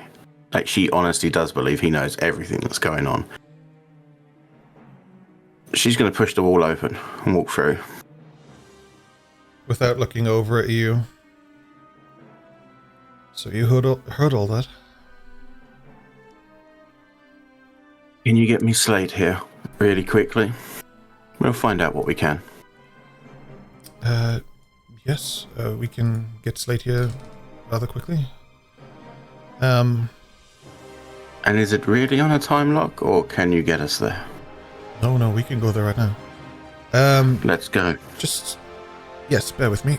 He leans back and he fizzles some stuff in the air, and he just... Slate, please report to my office. Thank you. Close my book. I'm in the common area. Just throw it. I'm like, then I, oh wait, stuck it into my satchel. I'm like, all right. Eos nearly has a seizure somewhere in the other part of the school as you nearly throw the book away. She was getting her fishing equipment ready. As you approach the office, then you see Remington and Madriana leaving. Mr. Slate. Madriana will fill you in. If you could both follow me, please. You got your tools? That's all you need to know. You start making your way down a staircase that's familiar to Slate, but not to Madriana, that leads to a vault that Slate has been in before. For no reason, I changed my fingerprints. To Dash's. As you reach the area where you would walk straight to the vault, he turns and faces the wall, waves his hand at it, and a new doorway appears and walk through it. As you go in, there's a new set of rooms here that none of you have ever seen before. The rooms, they have some sort of... it looks like protection on them, as in bars, but the bars aren't made of a material that you've ever seen before. They almost seem to be made of like electricity, almost, like sort of zapping up and down. In there you see a bald, large man just sitting there with a big grin on his face as he sees you, all three of you, enter. You're not past the electricity, it's still between you and them. And presumably we recognize this as Fitz. Yeah. Who we call, yeah. Remington. Yes. So that you can plead ignorance, as you should be able to. I think it best if you were to step out. Just keep in mind that this gentleman is important to us, and we have options that are for rehabilitation. I would also prefer to be present in case this gets a little bit out of hand, and you are still technically first years at this point. I have no intention of hurting this gentleman. I actually want to help him. I trust you, Madriana. Please do not abuse that trust. Absolutely not. He walks out and the door seals. You guys are now in this grid cube. Just you. There's no exit entry point. There's no windows. There's no doors. Fitz is still wearing the collar, I assume. Yeah, very much so. Yeah. Yeah, I'm just making sure. Yeah. Is your actual name Fitz, or is that the name you were given? Wouldn't you like to know?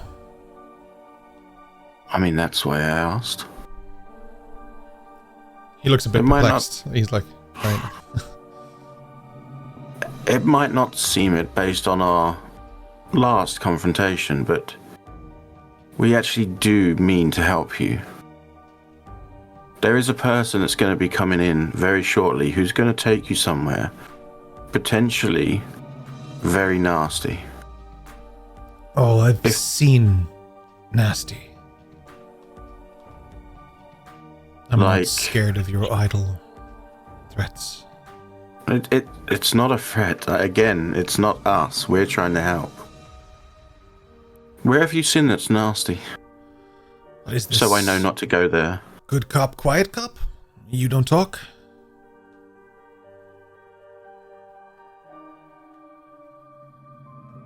Thought I'd let you guys get the party started.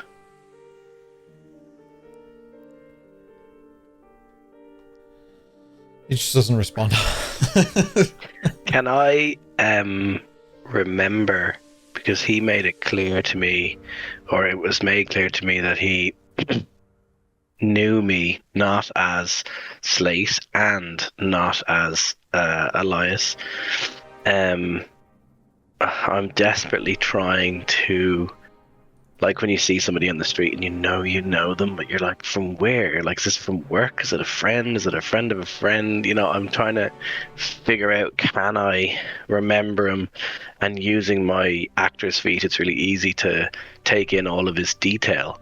So trying to use that to remember, have I seen him?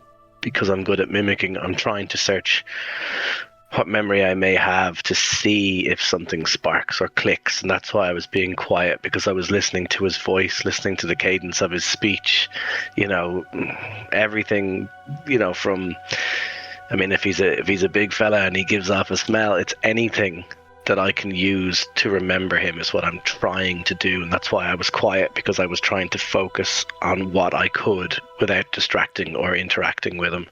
Make a history check for me. I'm going to give you disadvantage, but I'm going to give you a +5 to this, and I will explain why later. I didn't get the situational, so I'll just add the 5. So it would be a 9 total. I rolled a 4 with a +5. I am going to use my inspiration. That's what I'm going to do. Okay, you get one more roll. Might as well take it. Yeah.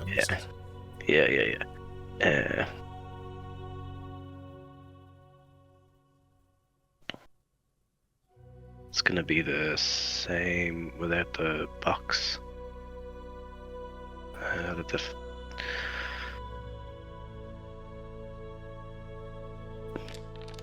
So I'll just have to add the +5.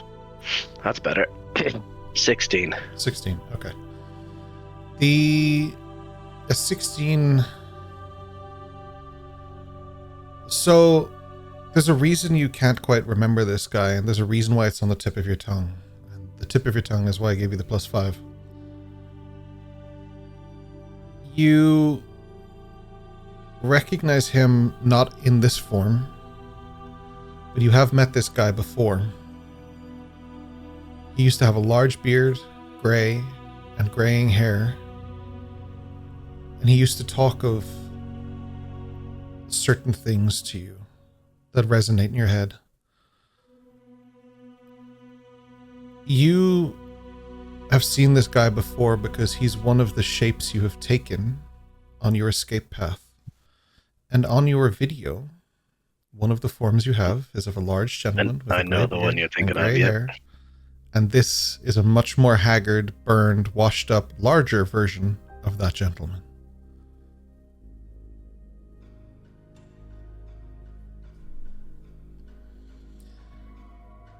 This was someone who not only was part of the experimentation near you that you would have seen sometimes in passing, but he was voluntarily there, and he was also a guard there.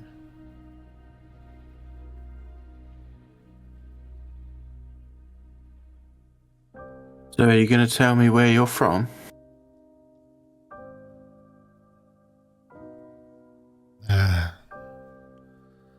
I'm from here, I'm from there, I'm from everywhere. You know it's rude not to show me your face. After all, you can see mine. What have you got to hide? I've seen one of a couple of your faces. How am I to know this is the real one? That's fair. What's going on under the mask? Are you fucked up? Burned? Scars? Did Daddy hit you a little bit too hard? It wasn't Daddy, but yes. My face is relatively fucked, as you would put it. Yeah. Put it this way, the mask is on so that I don't scare everyone else. But that's the best part. But some people. Oh, that was not my everyone. Favorite part. Seeing the fear when they knew it was just too late. So you like to hurt people then, do you? Oh, hurting is just the warm-up. And how much would you love to hurt the person that did this to you? What would you do to her? It's a good question. But I can tell you I would take my time and burn and sear everything. And how much do you think she would scream? It's a good question. You know, that's the weird part. When you burn them, not all of them can get the voice to make a scream. It's just silent air. That's my favorite.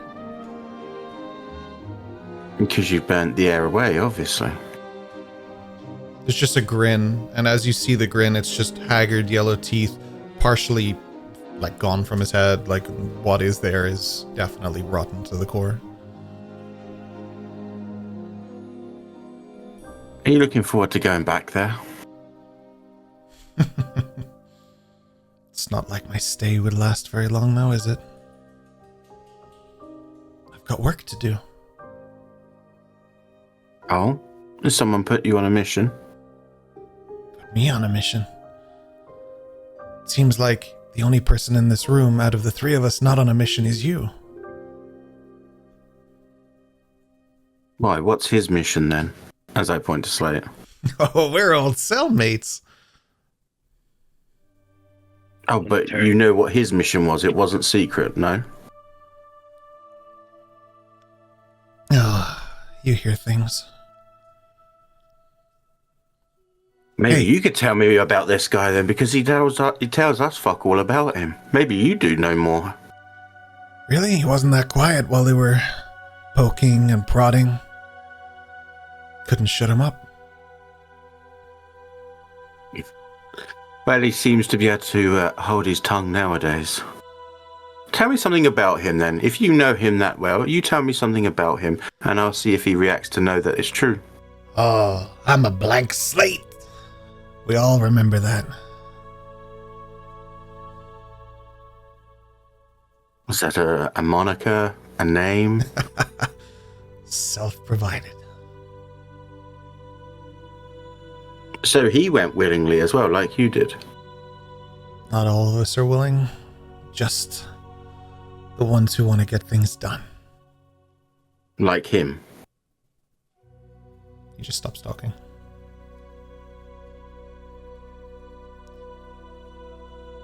I'd be a lot more willing to talk if they'd turn up the heat in here. It's pretty cold. On hearing him say that, I've been looking through my backpack. I'm going to start palming a flask of oil in my tinderbox. That can be arranged.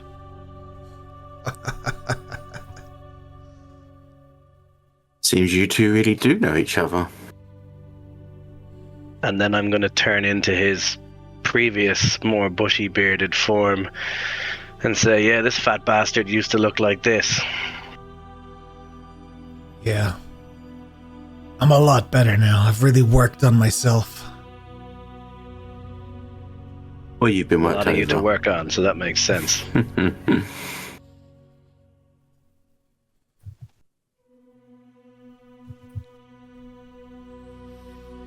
Why was you out there? Hmm? Why was you out there? In the snow. Surely that was the worst place for someone that likes it hot. Well, when you're working on your abilities, it's good to be in a place that contradicts them in case you lose control. We all know what that's like. You go a little bit too far, you lose control. It doesn't seem like that'd be a problem for you. Yeah. Well, we don't know what happens when I overheat. Maybe it doesn't matter. Is there multiple of you? Multiple of me? There's only one of me. Let's just set that record straight. But the people I work with, they're very interested to see what I can do. Well, like most people in charge, because obviously that's not you, they just make you do what they want. Tell you it's your position. Who gives a shit? So long as what we want aligns, who gives a shit? Oh, so they wanted you to burn people. Have you ever seen a kid play with ants with a magnifying glass? I was that kid. Fuck, I'm still that kid. The ants just got bigger. And I'm going to remind Amadriana of the information we found when we got Fitz, and there was some books and parchment and bits and pieces that we got information that he's done at least 50 kills, if not more. Mm-hmm. And then obviously he's just pointed out that we know each other and that he was, part of the crew that tortured Slate. So, as he just said, all of this kind of stuff is his wheelhouse. So he's enjoying this far more than he should. And like any fire, I think we extinguish it. Just cut off the oxygen. I think we're wasting our time. I do have one final question then. It sounds like my ride is here, so you can ask whatever you want. It's almost time for me to go back home. Yeah, you haven't been very forthcoming, but this is actually more of a statement than a question, I guess. You must have been really, really upset when their favorite prodigy left. Who's their favorite? And I point towards Slate. Their favorite? He was the most reluctant. That nut took a long time to crack. The most reluctant ones are usually the ones that are the most sought, though. Ones like you, you're a dime a dozen. Slate was an achievement. He wasn't a problem. I didn't say he was a problem. For what's to come. But that's my point, as you've just proven, is that they lost their real prodigy. Instead, they ended up with you. That's quite sad, really. Oh. How does it feel to be second best, or third, or fifth, or 20th? As long as I get to do what I'm doing, I'm happy. Burn, baby, burn. You talk about Slate like he... I don't know, like it was a problem that he left. He did exactly what he was supposed to. Like so they let him out, did they? If they want you back, they get you back. Hence the knock on your door. But they haven't got him. And that's my point. So where are you from? I'm guessing by the shadowy armor, somewhere nearby. I am from a little place called Pelperoth. Figured you'd know it. It's not hot enough there yet.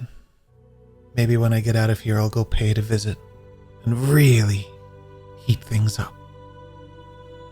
Oh, that's the next place, is it? What a surprise. Let's go and burn all the stupid people. Hey, easy targets. Yes, it doesn't quite feel the hunger for the kill as much, though, does it? I guess. But I have unfinished business to take care of first.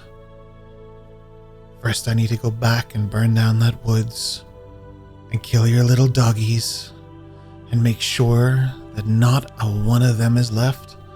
And when I'm done that, hey, let it rain.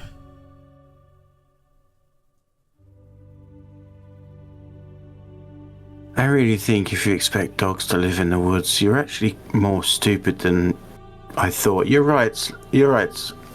He wasn't worth talking to. He's quite stupid if he believes that that's what's the case down there. Oh, but I already got two of them. Your math is bad. Real bad. Yes. Really, really bad. He sort of sits back. He's not quite sure what you're talking about, but he's still taking it at his win. I want to... You've been scribbling away while I'm Adriana's talking with my forgery kit. So before I go, I just want to hold up a little memo that I've written. And what it says is basically some bullet point information about, his history. And what I'm doing is forging what I'm going to put in the library so that when the history books tell his story, it's going to take away all of his kills, everything he's done, and say that he only sort of developed his power and he was caught by a bunch of first years, and basically wasn't that big a deal and he's not very impressive, and see other resource and move on, read about other people, he's not important, etc., and I've misspelt and mispronounced his name. Don't forget to put on there as well, Slate, that he was extinguished with snowballs. I'm not worried about it. My moment for the history books is still to come. I have to earn the title raised thread. I can't just be given it. Yeah, you're never gonna last to become one, don't worry. Yeah, somehow the students doesn't intimidate me as much as they think they do. And yet the students were the ones that caught you. And I guess they'll just have to make me stronger before they let me out again. Yeah. Let's see if that day comes round again. So who do they send to pick me up? Your mother. That would be impressive, considering the state I left her in. Well, as we just said, I guess you're bad at counting. He just leans back.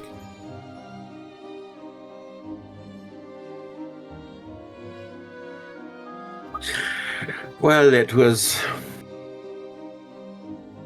No, I'm not going to say it was nice meeting you. Enjoy your, new abilities that you're going to get. We'll see you on the dance floor once again.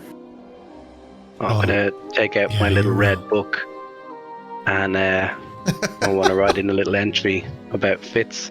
Sure. I'm going to close it and then I'm going to say to him, if you do get out and we do meet again, next time you die, I'm going to turn and walk out.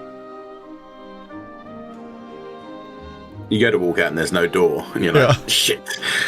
It's like the most awkward exit ever. As you go to walk out, Remington opens the door, and it lets you free. Goodbye.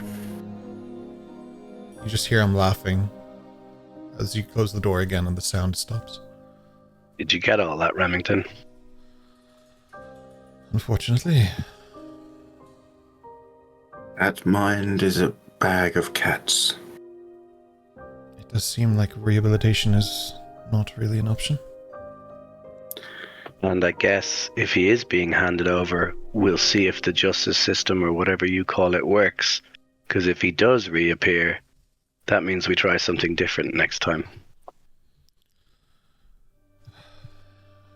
I'll be honest with you, it doesn't look like we have much of a choice. If the king puts all of his might down on this castle, he could crush it with a thumb. That's the only reason that we didn't open his cell, and why I didn't do any of the things that I wanted to do. We all appreciate it. And believe me, I'm a pacifist. I choose to try not to hurt when it can be avoided. I'm not sure how much he can be avoided. I understand where you're going. He's a big fellow. I was going to say, for as much as we try to do the right thing, next time we meet this fellow, I believe that it's not going to be Shackles. It's going to be us or him. Which also reminds me, if you could get that collar back before they take him, that might come in handy for us if we go on other excursions. Or another if you have it, it's all the same. Yes. Yes, we will organize something when that time comes, but it is wise for you to take one with you to Saigo no Toshi. Yes. One other question. Is it possible for you to, as he said, give him the blank slate so he doesn't know that we were in there? Yes. Possibly, I'm sure if they were to find out that Slate was here, it would not be good for any of us. Understood, but the issue is that as Slate, as one of you put it, his mind is a bag of cats. Usually you need something a little bit more consistent to modify. On the bright side, he is also apparently quite psychotic, so what he says may not carry any weight to it. Let's all keep our fingers crossed then. Slate, do you want to come with me? I have a way of getting around but I don't think we should be bothered by any guards in the hallway. Remington, we will see you again soon.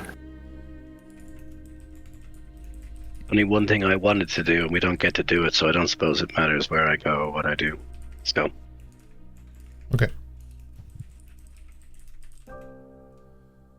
I'm gonna pull Slate into the corridor, into the secret corridor, secret tunnel. And as we go through, and obviously make sure it's shut and make sure like nobody's followed us, that kind of thing. Just gonna stand, like, put my hands on his shoulders and just be like, we'll find it out. You're not like him.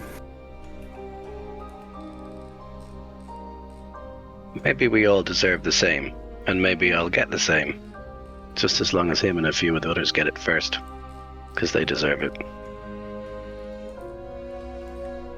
They absolutely do. And as long as I can, I'll be there to help you do it.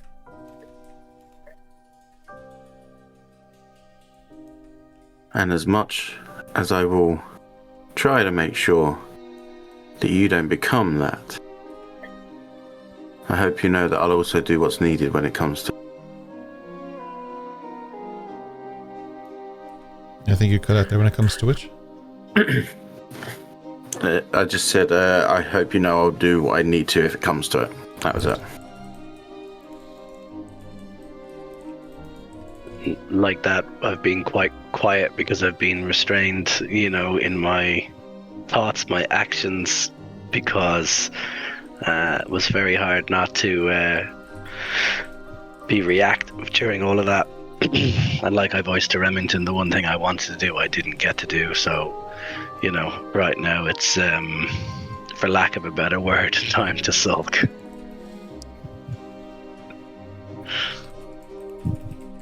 Rather than sulk, just hit me.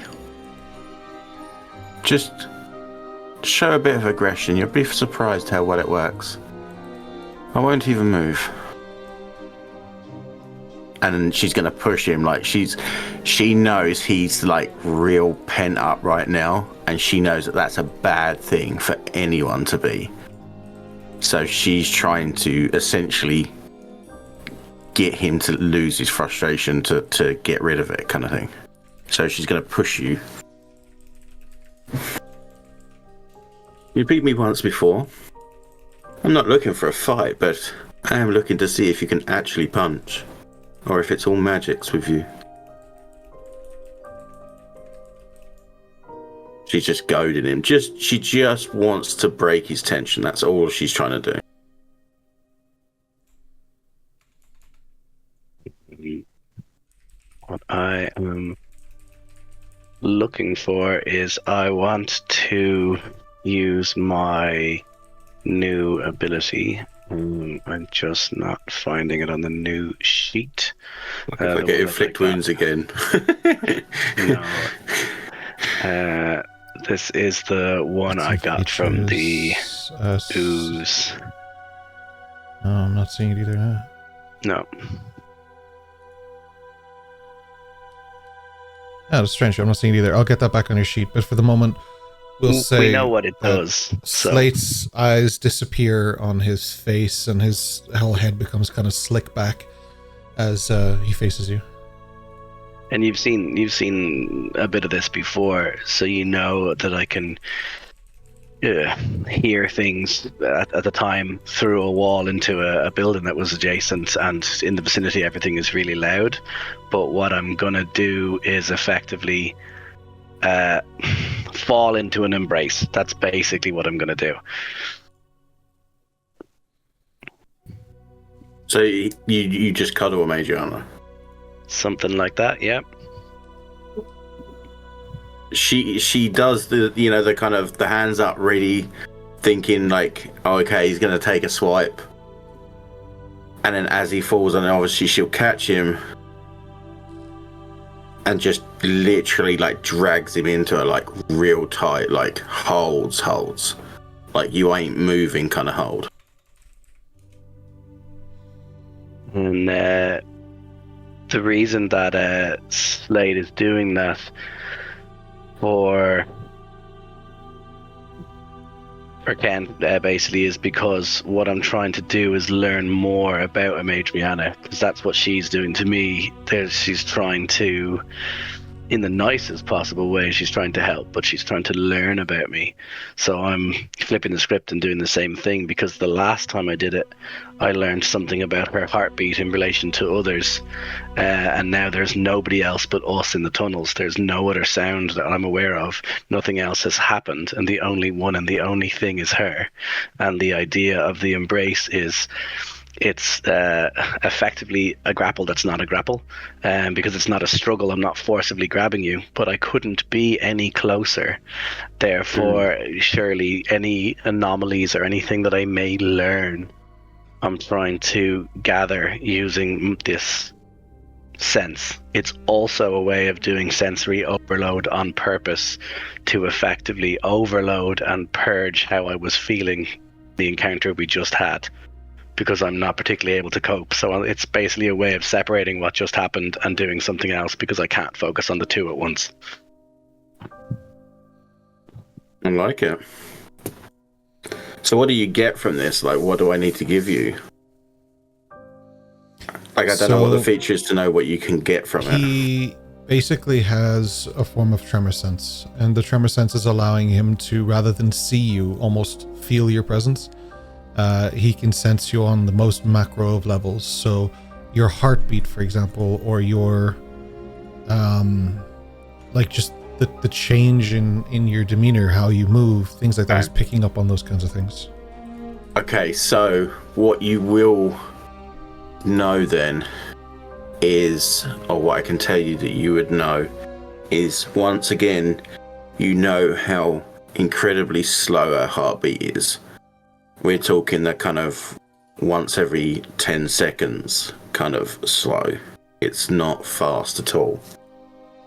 You also know that even through like the armor and stuff, there's almost a chillness to her. Like, not that she's a chill person, but like she's not cold, but she's not warm either. She's not a warm person. Of warmth.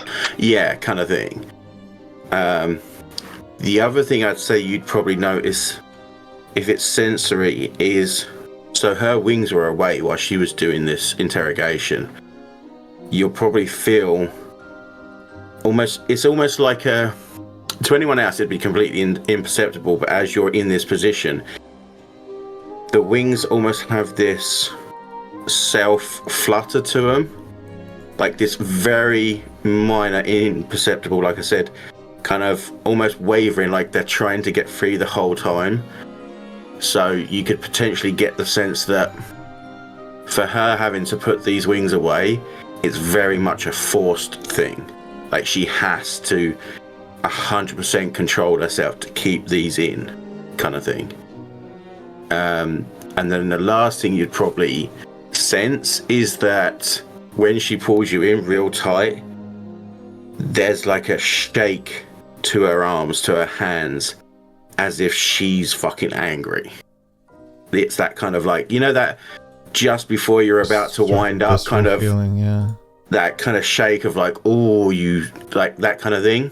So up adrenaline, ready for the release. Yeah, that's the thing, is like she was doing that for you to give you the release, but then it would also give her the release, kind of thing. Yeah. So yeah, that's probably the things you'd notice. Yeah.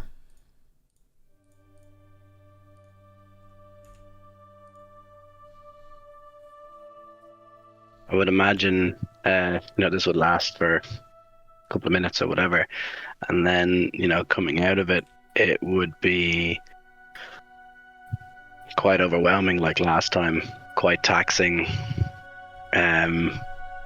It would take a couple of minutes to come back to my senses, everything from like your eyes adjusting to the darkness, to ears to the sound, to feet to balance, and the ears balances in the inner ear and all of that. So it'd be like rapidly going from being hammered drunk to sober, but in a really short space of time.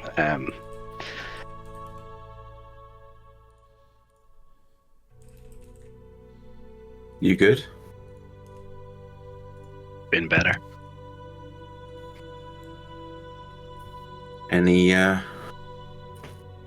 Anything come back to the old noggin from that? Just how much I hate that fat prick.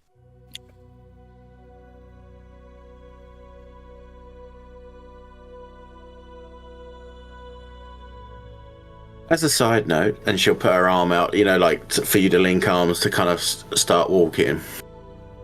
And as she starts walking away and just talking to him, I really do want you to see if you can take my visage. I want to know at some point whether you can do it, like whether you can do the mask and whether you can do the wings and stuff. That could come in handy if you were able to do it. I mean, you kind of have to see the face to do the face. I'm not so good at making my face look like armor. If I remember correctly, you did try once, and we described it as not being like accurate, but as close as possible as you could generally get your short form. Yeah, like a pixelated picture. It was kind of there, but not there. But that's the thing, is she's trying to get him to like up his game. She like with all of the group, Amagiana's constantly trying to push them to get better within themselves. So she's pushing him in his abilities to like, come on, next time, try it again, kind of thing. And that's just the kind of conversation we have anyway, unless there's something else that Slate would say. I'll for the hell of it, I will do my interpretation of Amadriana. Having spent so many months together now, it's not that it's particularly taxing, and to be honest, it's definitely something I've practiced in my room, so, Now you see, this is where my mask comes in great help, because you can't truly impersonate me like you do Dash. And then with your voice, I say back to you, says who? Do I really sound like that? Okay. Yeah, it's probably that eerie thing of listening to yourself in the recording, but like it's like the Wandering Owl's version of that. Yeah. I always feel sorry for Rory when he's doing her clips, because I hated that. When I did the clips at the start, I hated hearing my voice. So yeah. Well, how about this, Slate? When we find your true face, I'll show you mine. Put out my hand for a handshake, like a deal. Just put it in your book, and I start walking. It's funny, I was about to do that anyway. Yeah. She knew you were. She knew you were. That's why she said it. as you reach the top of the stairs and you watch Remington as he heads back to his office, Slate, you just sort of glance to the left and look back down at your book and realize that Remington is also standing in the hallway to your left.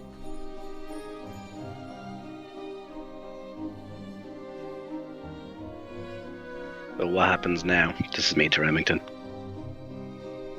Well, maybe have a word.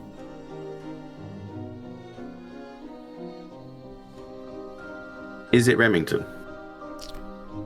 Make an insight check. Yeah.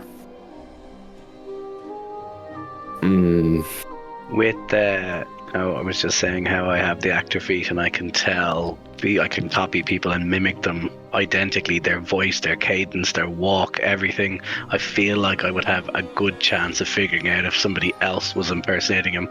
I also know that one of the teachers is a changeling just like me, and so I am going under the assumption that it could be that. So with those two things in mind, I know what I'm looking for, and I also know how to be somebody else. I want to combine them and lean into the same thing to help. Like, you may join in on the roll, I would say. Just you do an insight check as well. Yeah. I got a 20 for the listeners. Perfect.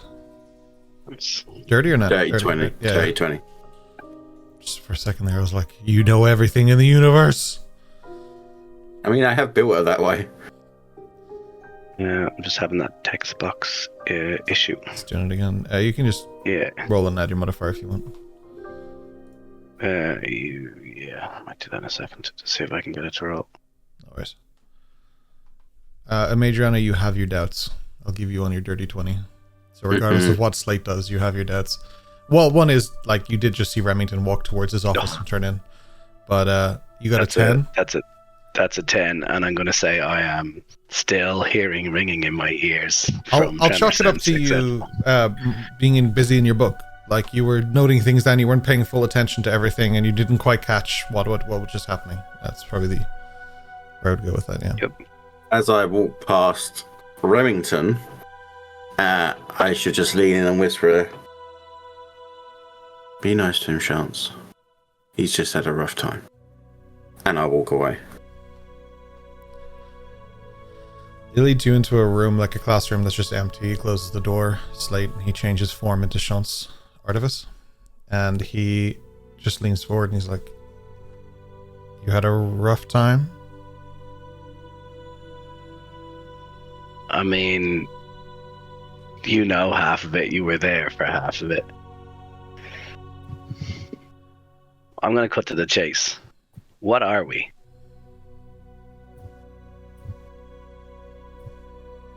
A teacher and a student. But okay, so we'll try that again. We'll go with that. I know that I wasn't born, I was made. That I was tortured and created. All of this stuff that you know, which is because you sought me out and brought me here, so you know all of this. You know that I don't know who I am. And I know that according to the likes of the Lunarkin, my smell gives away what I am. And the creature that we fought and the sample that I brought back had that smell, which is the same smell I have that presumably you have. So I go back to the question of, what are we?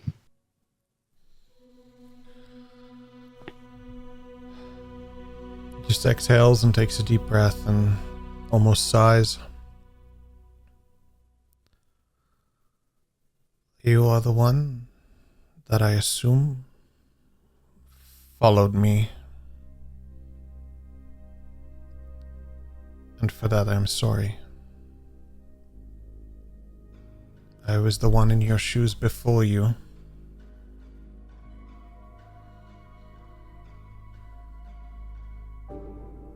When I left, I guess they found my replacement.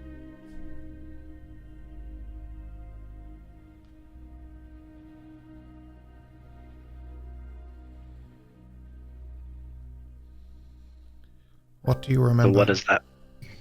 Nothing. I don't remember where it was.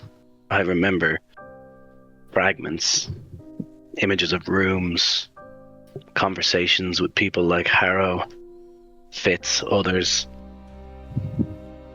Cold, stone, pain.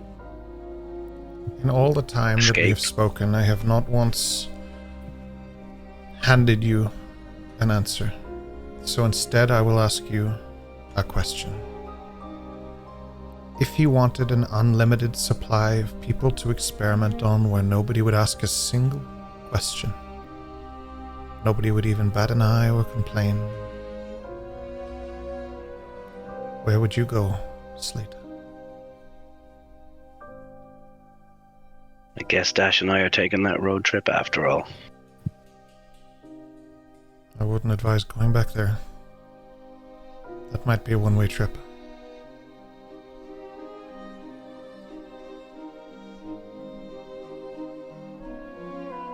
I'm going to take this opportunity to take out my maps that I've been updating, and effectively I'm going to just hand him, the writing utensils from the Forger kit, push him the map, and be like, I need to know what you know. Where, when, how, so I'm looking for him to mark geographically where this research center facility was in Palparoth, around, wherever, anything he knows that I need to know the locations of. If not for now, for later. He pushes your hand back and closes the map in your hand. Follow. He walks out the door. His coat just blows back as he does, and he just starts walking through the hallway. He goes up staircase after staircase after staircase towards the upper parts of the battlements that are around the top. And about midway up is this massive balcony. It has a beautiful dining area. It has like all sorts of places to look. And as you step forward, the first thing you see is this massive, massive view of the ocean as far down as the islands that are ahead of you, and then the Volcanus itself. And the smoke coming from it, the light coming from it is stunning. On that island ahead of you is a fort. One you should stay away from, but one we operate with. And over there, pointing to the islands that you sailed past quite recently, is Scorchwood.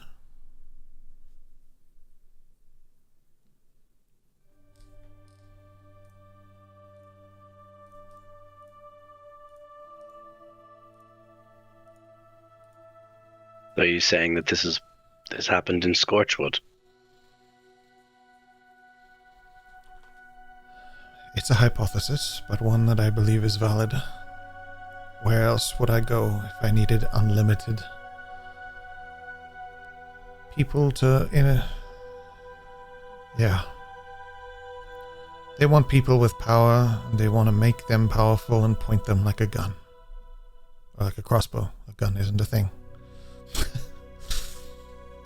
And in doing so, they want to hurt as many people as possible. If I wanted unlimited ammunition for my weapon, that's where I would go. And I come up here, and I stare at that island, hoping to see even a glint of light to know that I am correct. But for some reason, I just never see anything.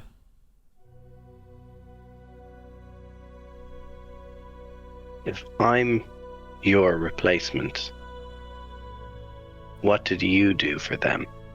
Because that means whatever you did for them, I probably did too. I was nothing but an experiment. They brought me in for what I was before, because they knew that I could take it.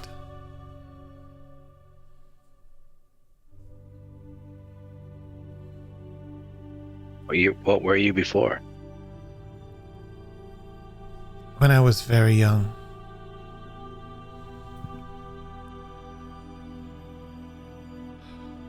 I was a little bit of a reckless child. And one day I ran a little too far away from my mother, and I slipped and I fell 20 feet to the ground. But instead of sustaining injuries, I simply stood up. I could see my own blood, but there was nothing wrong. Because of my abilities to heal, they chose me. And my assumption would be the same of you.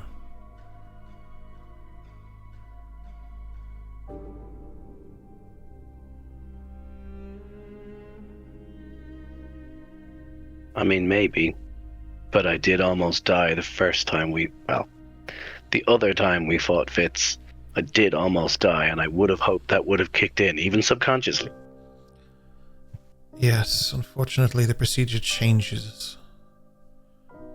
They gave me the gift of mortality, but gave me the ability to hide and blend in very well. Whether or not that was intentional, I do not know, and whether or not they took my power or they simply removed it, I do not know. But when I left, this is what I was. And it took me a long time to remember even that. What did you do to help you remember? Strange things would trigger memories for me. Seeing faces I recognized but did not know. Going to locations that I knew I had been to but ever set foot in my life. I tried to encourage myself.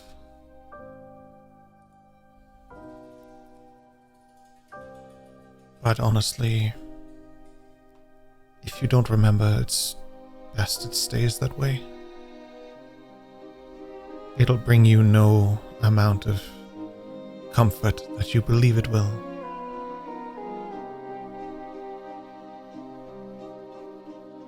Are you saying that as somebody who remembers everything they've forgotten?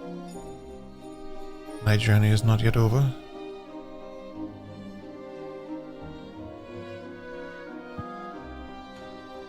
I will say that I had one concern that still rings through my ears. When I was brought in, I was a replacement. When you were brought in, you were a replacement. I know not who was brought in after you.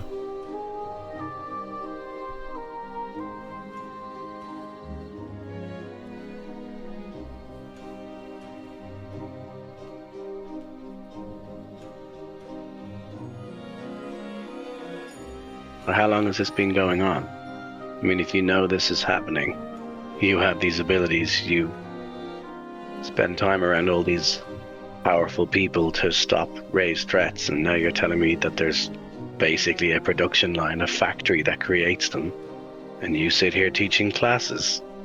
It's not that easy. Anyone who goes near that island does not return. Any information is scarce.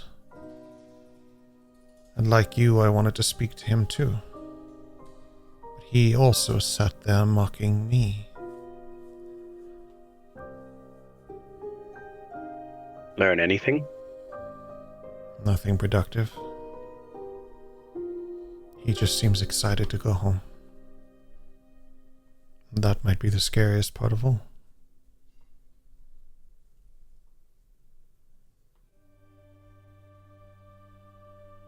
You have any part of working on the collars?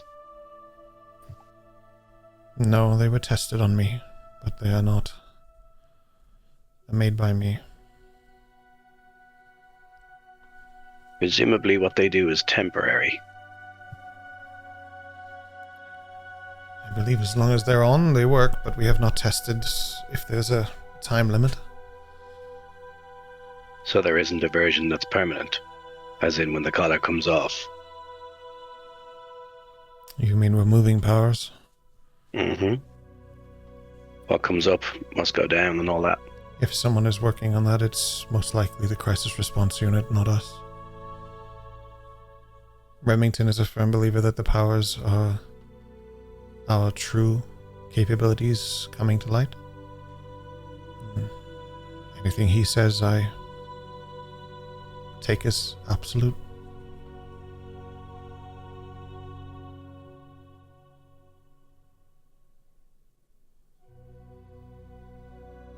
So why did you guys recruit me? Why am I here?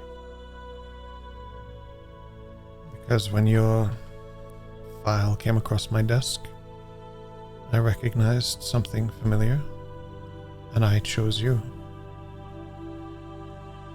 I guess I thought we could help each other. At the very least, I could help you.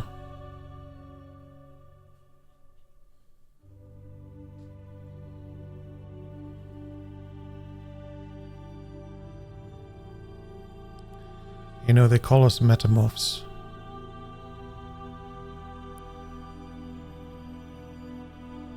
My experience, they call us a lot of things. Yes, but if you ever have the opportunity to be somewhere where you can find information, that's the name. I remember it very well. They said it to me often.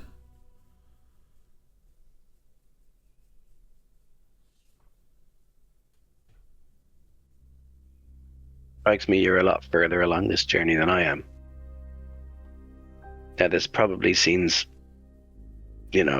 not so scholarly, student to a teacher, but any cheat notes? You know when you get that overwhelming feeling that you need to breathe Kill someone? when you're underwater? You hold your breath, and then you get that feeling, and then you go up and you get air. Mm-hmm. The only way to learn how to hold your breath for longer is to ignore that sensation of drowning. And just hold your breath. When the time comes that you're in a memory, and everything is telling you to resist, that it's overwhelming you, your mind is crumbling. The only way to go deeper is to hold on.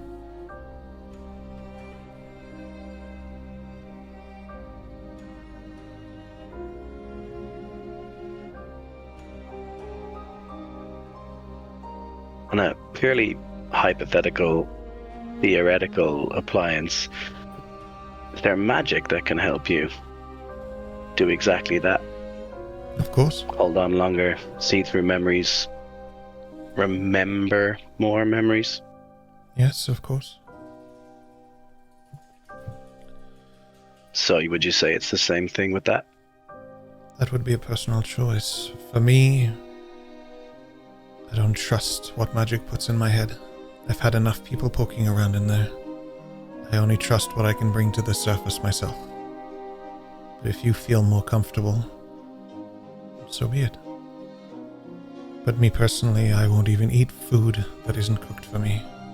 I've had enough people summoning and conjuring and poking and prodding, and I have no desire for any more magic to do me any favors. There's I always don't a need to price. tell you, that's why I cook in the school. That's precisely the reason. Yes. You are not alone in this.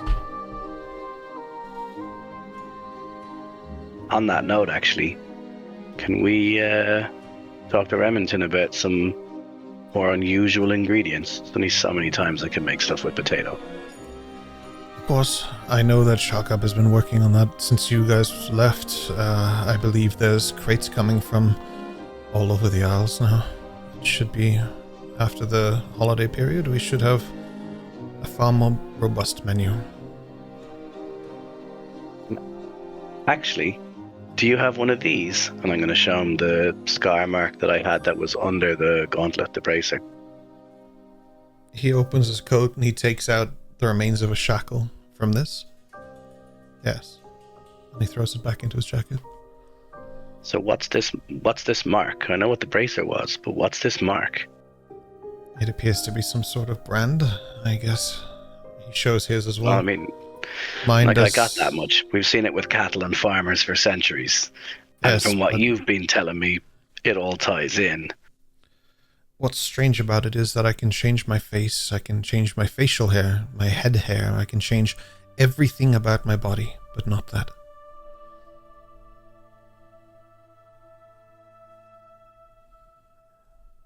They want us to remember what it is, or what it means.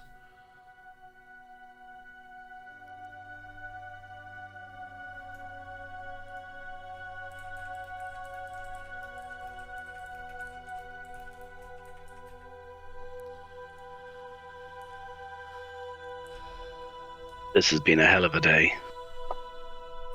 Yeah. Listen. I know your temptation is to gung-ho for that island. And I know you feel strong enough to do it. And I know you feel power enough in your abilities to walk through those doors. But there's a reason people don't return.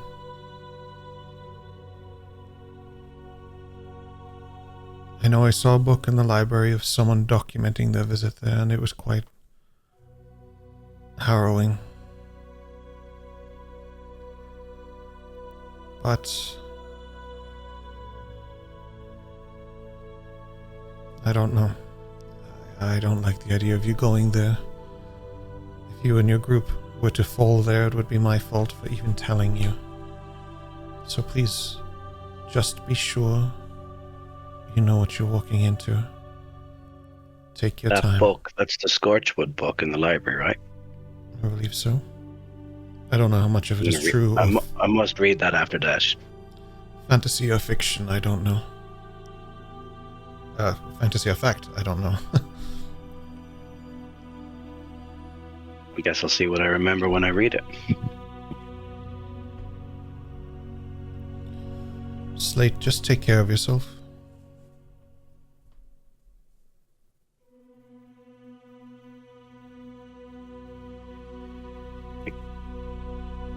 See you after the holidays. Thanks, I guess. I will see you after the holidays. Or maybe not. Maybe I'll die in Scorchwood. I'm not going to walk out. As a point to note, I'd stayed in the corridor where I'd left them. Didn't travel with them. Didn't do anything. Just waited for Slate. Slate comes back down the stairs and, like, yeah, you'll see him at that point if he wants to be seen, I guess. And I wasn't hiding the interaction that I had, and I think I was too focused on getting the information because, to be honest, that's more or less all that matters to Slate in those moments. And it's been such a focus for so long, and as such, more or less the Arcanum is safe so far. So even if it's a false sense of security, it certainly exists to a degree anyway. So I don't think whether Adriana heard any of that conversation is up to her. I don't think it was hushed tones. I don't think it would be... she wouldn't have heard it. You guys were many, many floors up, so like it was described. Perfect, yeah. That's perfect. Then I'll just come back.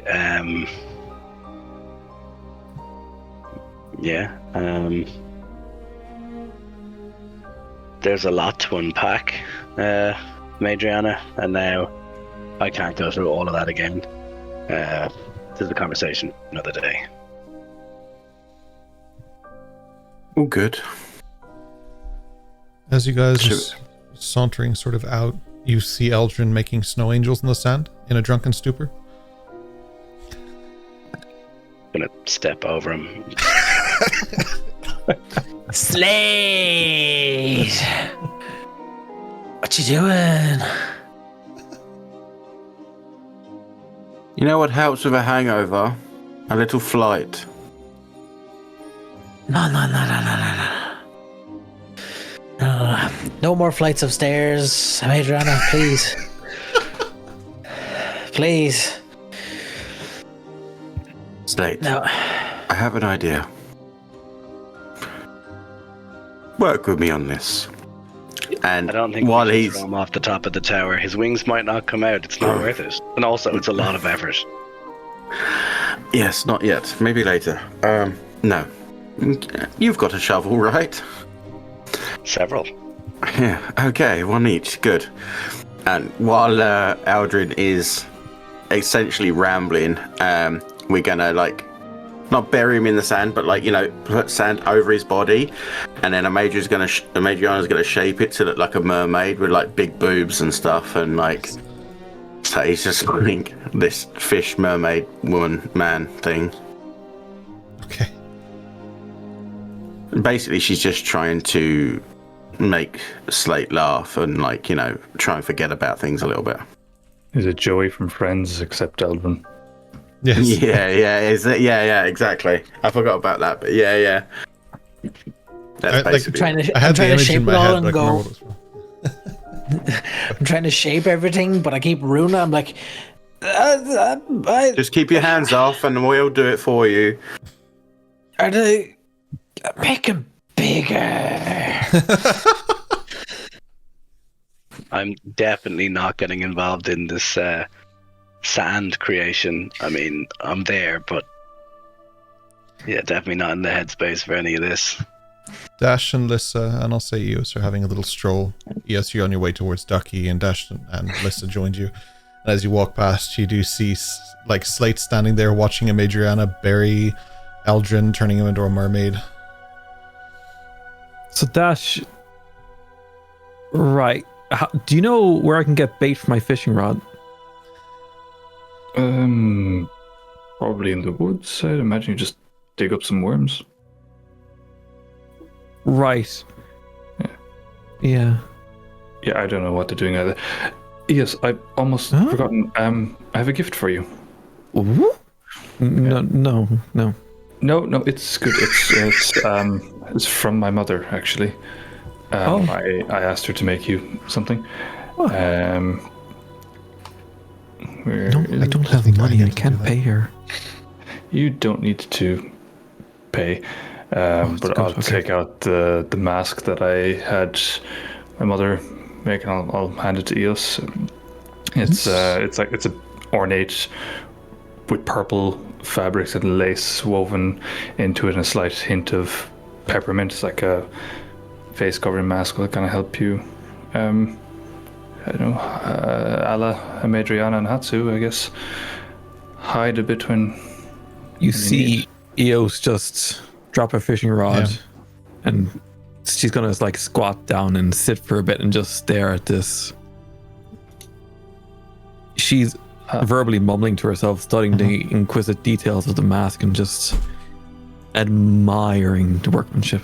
I hope I wasn't, stepping out of line or anything. I thought it could be useful, and Mom has a good, delicate touch when it comes to fabric, so I thought it would suit. The peppermint was my idea. Dash, what's your mom's name? Alara? Okay, Alara, right. Yeah, you'll just see on the inside as well, your name is stitched in on the inside. Oh my goodness. Okay. Oh, right. Thank you. And thank Galara for this, because this is... Oh, you've no idea how hard it is sometimes. Yeah. What if I get blood on it? Most of Mum's stuff is very durable, so I think you'll be able to wash Is it or hand washable, or do I need to put it in the magical machine that spins? Makes a lot of noise. I didn't think to ask, to be honest. I mean, maybe you could learn a spell that does cleaning. We'll do the hand wash, and I'll ask Hatsu for the magic soap bar again. Yeah. Yeah. I mean, just don't get punched in the face, and I think you'll be good. Oh, that's not that. You know the way I... Oh, yeah. Of course. Yeah. Right. Okay. She just holds it up and shows it to Lissa. Even though Mios she can crookedly smile, she's bad with physical expressions of joy and such. You can tell there's one side of her mouth lifting and slightly showing her fang, but she's like... Like when a cat is snarling, kind of? Yeah, she's delighted, yeah. Right, I'm going to keep this very, very safe. Anyhoozle, I finished my book. Oh. Do you mind if we stop by Wes's grave before we go to your origami collection? Sure. Should we do anything about Eldrin? No. He's fine. Okay, Madriana, maybe throw some water on him. He had a whole glass of wine. If I do that, the sandal's set. How stupid do you think I am, Dash? I meant on his face. What, you want me to drown him? Waterboard him? Okay, I'm up for that. No, a splash, Madriana. Back several steps. Just a splash. Just help him get over the... I gave him a glass of wine, and apparently he's never had wine, so... Why would you give wine to a minor? I don't Your think mom he's was ever a been. minor. I don't think he's ever been in the mines. It means a young person, you idiot. No, I Well, yeah, they do yearn send young for people the into the mines. library, not mines. Library. How old are you, Aldrin? You're not How allowed old are to you? drink or consume food in the library. No, How old are you? I'm 25. Dash, you are very irresponsible. Do you understand that? Is he younger than you, Dash? Lissa turns and she's like, yes, you're very irresponsible. Absolutely. You're so irresponsible. You don't have a place to put your money or your valuable things. You give drink to young, impressionable people. What is wrong with you? So many things. His mom's very gifted, couldn't and she calculate. shows Madriana the mask from the distance. Well, maybe one day he'll either be half of what his mother is, but we'll wait and see, I suppose. Okay. Dash, she's your responsibility now. Well, and I just start walking away. Going back to the hut. Yeah. Yes, let's go look at the origami. Yeah, let's go do that. We gotta stop by Wes first. I thought we were 90%. Hold up. The 10% is lying in the sand. I'm trying to brush it off me. Hold up. They put too much on top of me. This chest is huge. What's going on? Come on, Dash, let's go. On his way, yeah. So what's at Wes's grave? Oh, I need to tell him what's up. Oh, fair enough. So we'll go to Weston's grave where the flowers are sprouting as such. Eos will take off her shoes and get down on her knees, and she'll use elementalism to create little pools of water in her hands, and she'll start watering the flowers one by one. Each time there's a small prayer to Minerva, so on and so forth. She sits and she speaks in Seraphic to what she assumes is the position of Wes effectively, and she'll fill him in on what's happened, how the group is growing together, all thanks to his efforts to, in ways, bind us together as companions, and kind of spin the story in a way that we are great heroes and we helped find the wolf people. And as she finishes that off, then she gets up, she puts off the dirt off her knees, and she speaks in Runic, and she'll say, "Oh, Wes, you taught me one thing. Being a witch means living in this world consciously, powerfully, and unapologetically. I thank you."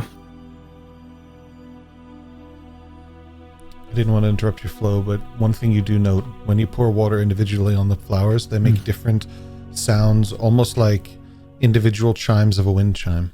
They have this nice, beautiful resonance to them that the water just seems to emulate as it trickles down on the plants. It's amazing. Music of flowers? Magic. I wish I knew more about Wes. Where did he come from? He never told us. I just kind of assume he appeared from the sky, to be perfectly honest. Dash, are you sure that this is magic? Are they just... I haven't been to Arboris, so maybe they just have flowers there. Flowers that make noise? Maybe, yeah. I mean, I've never heard of it, but it doesn't mean it's not a natural phenomenon. I mean, they are glowing. That's pretty weird, but... Yeah, and it's Wes's graves. And, yeah. You're from Arboris. Have you seen flowers like this before? I'm from around there, but I know Hatsu has certain pink cherry blossom trees, but I don't think they make noise. I must ask him sometime. I never did explore much. I tried to go to a village up north, but at times. Actually, Eos, I meant to ask you, can you explain to me how do spells work? Because remember when I accidentally summoned a herd of animals? Is it just you speak the right combination of words and things happen? Or because I just said, 3 words and then boom. There are I thought you just said What 3 words were those again? I'm not repeating them. There's different types of magic. The way it works for me, she kind of gestures towards her belly. It comes from inside of me. I don't need a book to read from like a Madriana might use from time to time. Ooh, okay. Slam on a Madriana. No slamming. She is hard slam on a Madriana. She's not going to be happy about this. Anywho, you should try slamming on her at some point, Lisa. She just stops talking. Because Madriana has the books, she doesn't have such limitations as I may run into. I only know so many. Interesting. Apparently that grows with time and more experience from what I understand, but yet to be seen. There are spells that can heal. There are spells that can damage, as you've seen. Spells like this, and she shows embers of fire, and like this, and she shows water, and I can summon lightning and thunder, and you name the elements. Now, just a question: is there a verbal component to those as you're doing it, or is that innate? Not always. Interesting. Just I assume we're walking and talking, so that will open the door for you to go in. So if I had a Madriana's book, for example, and don't you dare. I wouldn't, but just as theater of the mind, and I read. You have a theater in your mind, Dash. I like your mom, but you really have to get checked out. So many plays going on at once. Don't worry about it. But if I were to just simply read a passage, would I then cast a spell? Not necessarily. You need to be born with a bit of a spark. She does that, and a little spark shows out of her fingers. Interesting. One can simply not educate themselves to become magical in nature. So then how did I summon animals from that coin? Is the coin imbued with magic? So are we not in an arcanum for that exact purpose? Wait for it. Ah. You remember Gusto? Yes. There's a term for what he can do, which I do not know. But his magic was unruly. Is the term Chaos Gremlin? Potential, but I wouldn't call him a gremlin. I think I prefer Scuttlefoot. I don't know if that's the right term. That's probably quite offensive. Like the beasts in the woods, it was unhinged. So like wild magic? Maybe that's what they call it.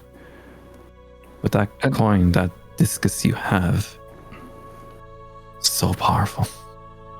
You played discus, Dash? I didn't know. I didn't know either. So there are magical healers. There are those who can. You've seen Slate do it.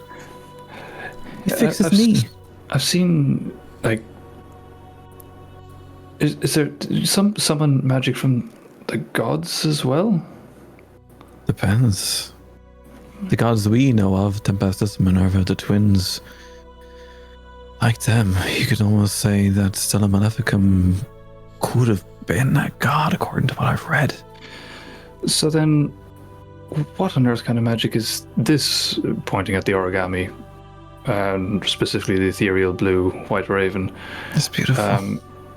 See, we just wrote these down on a sheet of paper and then they appear. So who does that? Is it built into the grounds here? Are they naturally magic themselves, or is someone doing it? Does that mean the castle is a wizard?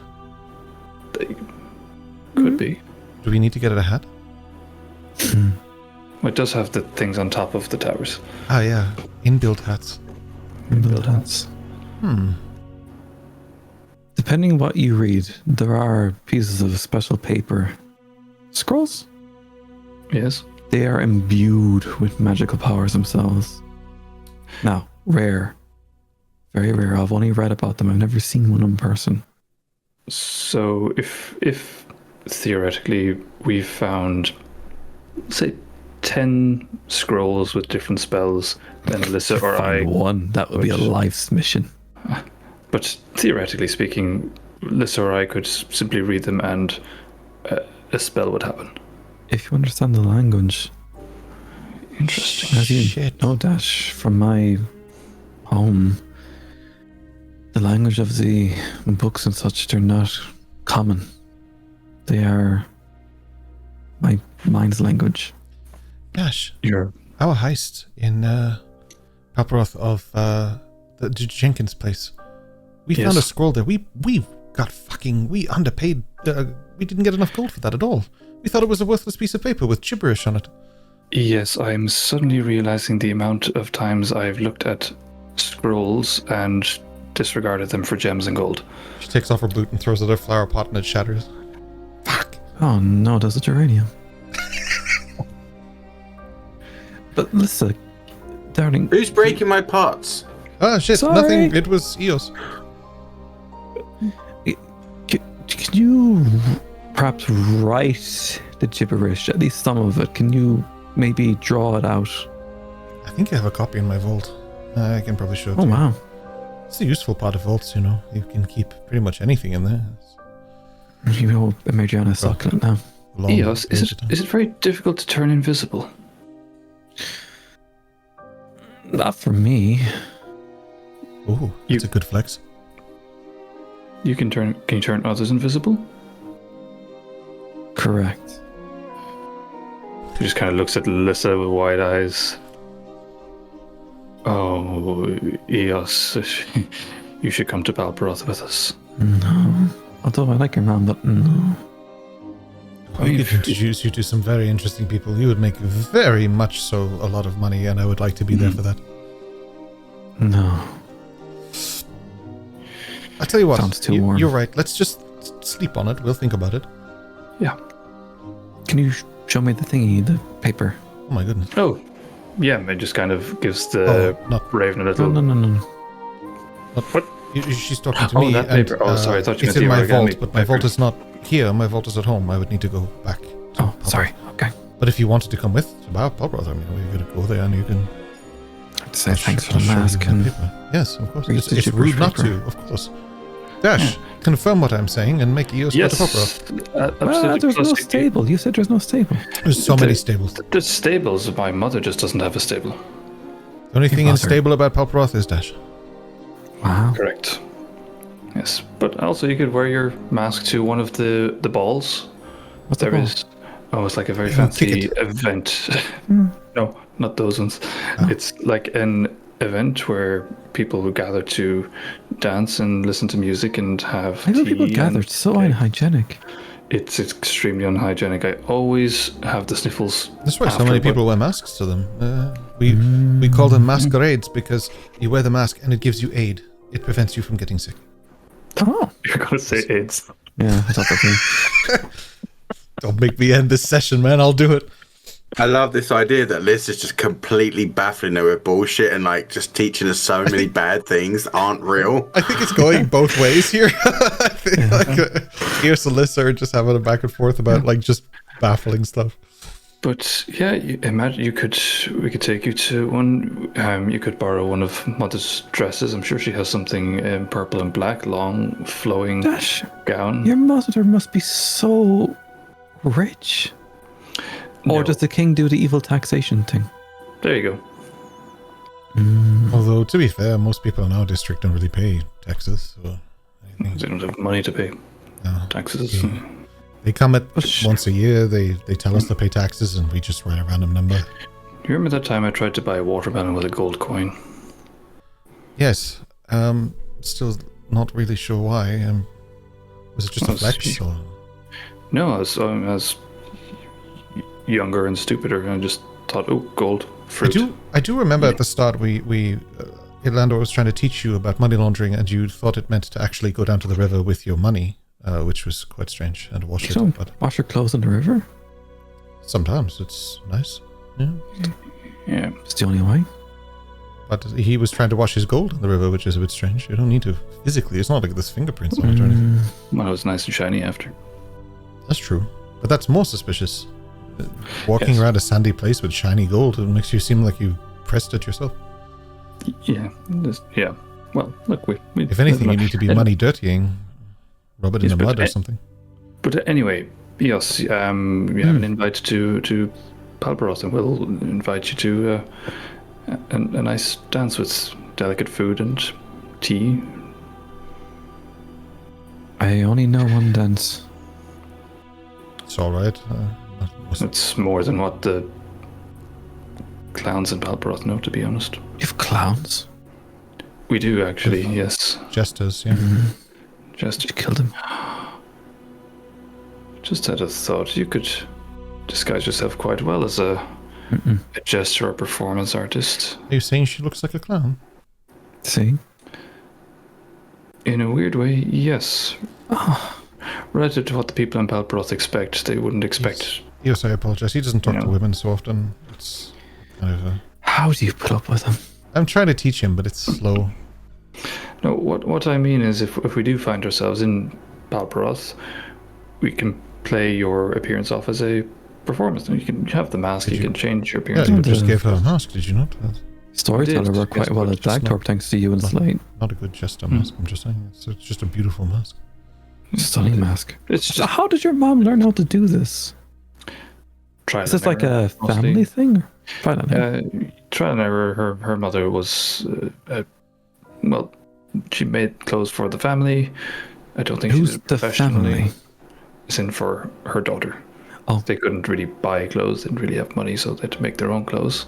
Didn't do it professionally. My mother kind of took it a step further. It's amazing. Beautiful work. I wish more could see it, but... Should make it happen, Dash. Yeah, you try, but...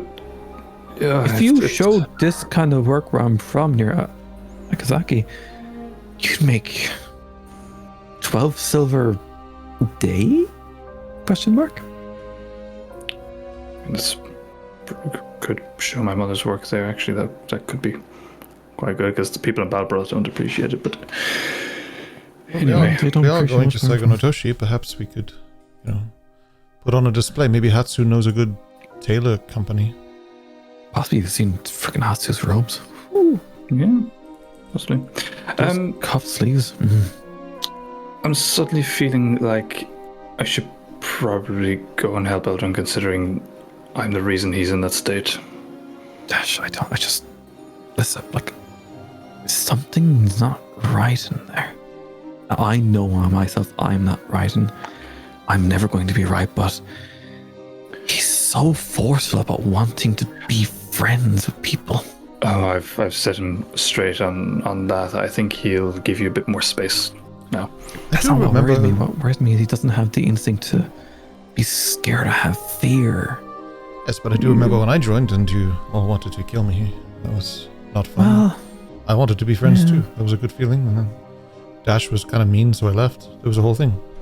Perhaps maybe not following that same path again and again is wise. I mean, with Gusto, we upset him quite a lot with the way we treated him, which is understandable. Yeah. So, I mean, maybe this time we do things the right way. We learn from our past mistakes. We grow, Precisely what I'm thinking. Come on, let's go get him. We all know you can't think. You don't have to pretend just because Eos is here. Do better thinking on my own. But anyway, I'll go lead the way back out the door and go. Dash, if it helps at all, just imagine that he's from a place we've never been to with all sorts of birds we've never seen before. Oh, that explains the origami. Amazing birds. Eos, perhaps they have teas there that have never been tasted anywhere else. Better than peppermint, perhaps. It's a hard sell, but until you try them all, do you really know? Yeah. Also, he has a lot of gold, so I'm going to go with you. Yeah. He owes me 5 gold. He owes me 8, I think. Yeah. Oh, wow. He's quite drunk. He'll assume he owes me 8. It's fine. Let's go get him. By the time you guys get out there, like, Eldrin is like super covered. Sorry, yes, I'll come back to him. He's like super covered, completely pristine mermaid, like perfect mermaid. Just looks amazing. Yes, go ahead while you're walking down. Sorry. She just grabs his sleeve and whispers in his ear. Your mother is amazing. Treasure her for the days that you have. Oh, I do. Her eyes are glowing. She's just looking into him like, treasure her! Honestly, not lying, yeah. Eos unknowingly has just put a death sentence onto Dash's mother with the DM. Those war movies where I was like, oh, I can't wait to get home to my mom, and then... Hi, Dash, I'm only 2 days from retirement. Your next letter from mother. I have decided to retire in 2 days. Exactly, approximately 1 week from now. Come visit. It takes 5 days to get there. There's an on the letter with a fucking line going down. Just blood. Eldrin, you are buried. Except for your face. One breath at a time. Oh dear. I just slap him. It was 2. I was going to say you take 1 point, but I actually think it's -1 for Dash's strength, so he takes no damage. So it's just like, just take comedy. Can that be 5%?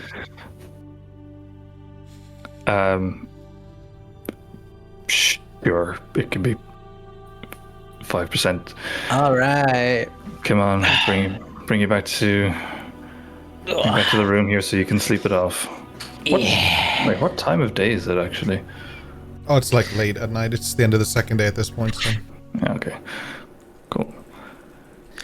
So, it's a nice place. It's not bad. Yeah, it does. I'll just kind of hoof him up onto the bed. You lie down there, sleep it off. Thanks. I know I might not be friend to anybody right now. You're all right. You're my friend. But I understand if I'm not everyone's right now, but... Eldrin, shh. When you're drunk like this, try to not talk. You may say something you regret. On your way back, I actually just want to point out that Eldrin is the only one who sees this. You guys are so busy just bringing him back or whatever and talking and making fun of him, whatever. But Eldrin, you look across at the trees and like you swear you can see a man just swinging and jumping across the tree line and like swinging from branch to branch and just kicking off it, and like you swear you can see it, but it's just...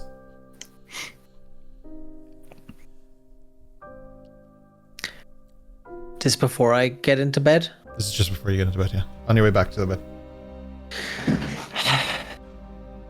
Yeah, I think I may have been seeing things. I don't know. You're like you were in a tree. We were in the tree. Some guy was swinging in the tree. We're in the tree, but there's no swing music playing. Don't worry about it. Swinging music? What? Don't worry. Just shh. Go to sleep. So the other thing about the tree as well is there is actually a room for Eldrin, because after the fight, her Mageana spoke to Remington and told him or asked him to put a room that suited Eldrin's aesthetic and what he had already requested in the tree. So it is actually already there. Cool. Well, I'll just put him into Dash's room for now anyway, just so I know he's safe. Which floor of your fucking magnificent mansion? There's just one floor. Four times now he said there's no stairs. It's one of them places like there's no stairs, and you're like, this place looks like it should have stairs. Like, yeah, you'd think so. Yeah, you felt like stairs up. Getting into this bed, Dash.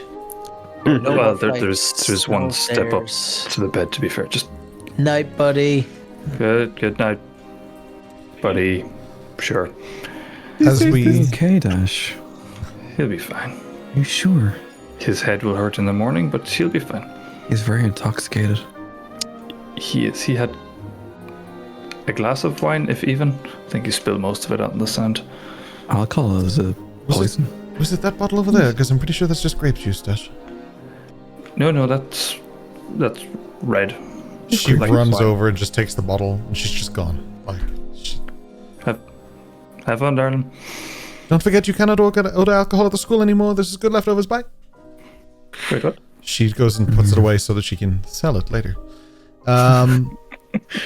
This is the second one of our party members that has ended up in bed with Dash. I'm in bed with him? No, Dash is going to sit outside. As Dash goes to bed with Eldrin, we bring our session to a close. We will pick up here from next week. You have 4 days remaining until you're leaving to Saigo no Toshi. Any last minute things you can do, you still have time to think about. And of course, inform Master Busy of the same so that he is prepared for next week as well. Need to figure out how to accidentally stumble across Kingsguard guy and start a fight. He's already gone, I think. He technically about now is about to leave, yeah. Damn it. Well. Because by nightfall he's supposed to get the prisoner. So somewhere around now it's happening. It'd be a shame if Eos took Dash fishing and found the boat. Sure would, but we'll find out next week. What we'll do for now is we will put a pin in it. We'll pick up from here next week in our session. And we appreciate you being here. Thank you to the podcast listeners and to those of you watching live on Twitch and watching on YouTube. We appreciate you. As always, those of you listening to the podcast and stuff, thank you for joining us. Thank you for those on YouTube as well. There will be a post show on YouTube roughly after this airs as well. And for those on Twitch, the post show will be in roughly 5 or 6 minutes. There may be a boss battle, I think. There's enough time probably actually there as well just to do a quick boss battle. and we will be back with Beyond the Isles in a few. Thank you so much for joining us. We love you. Say goodbye, everybody. Goodbye, everybody. Night, friends.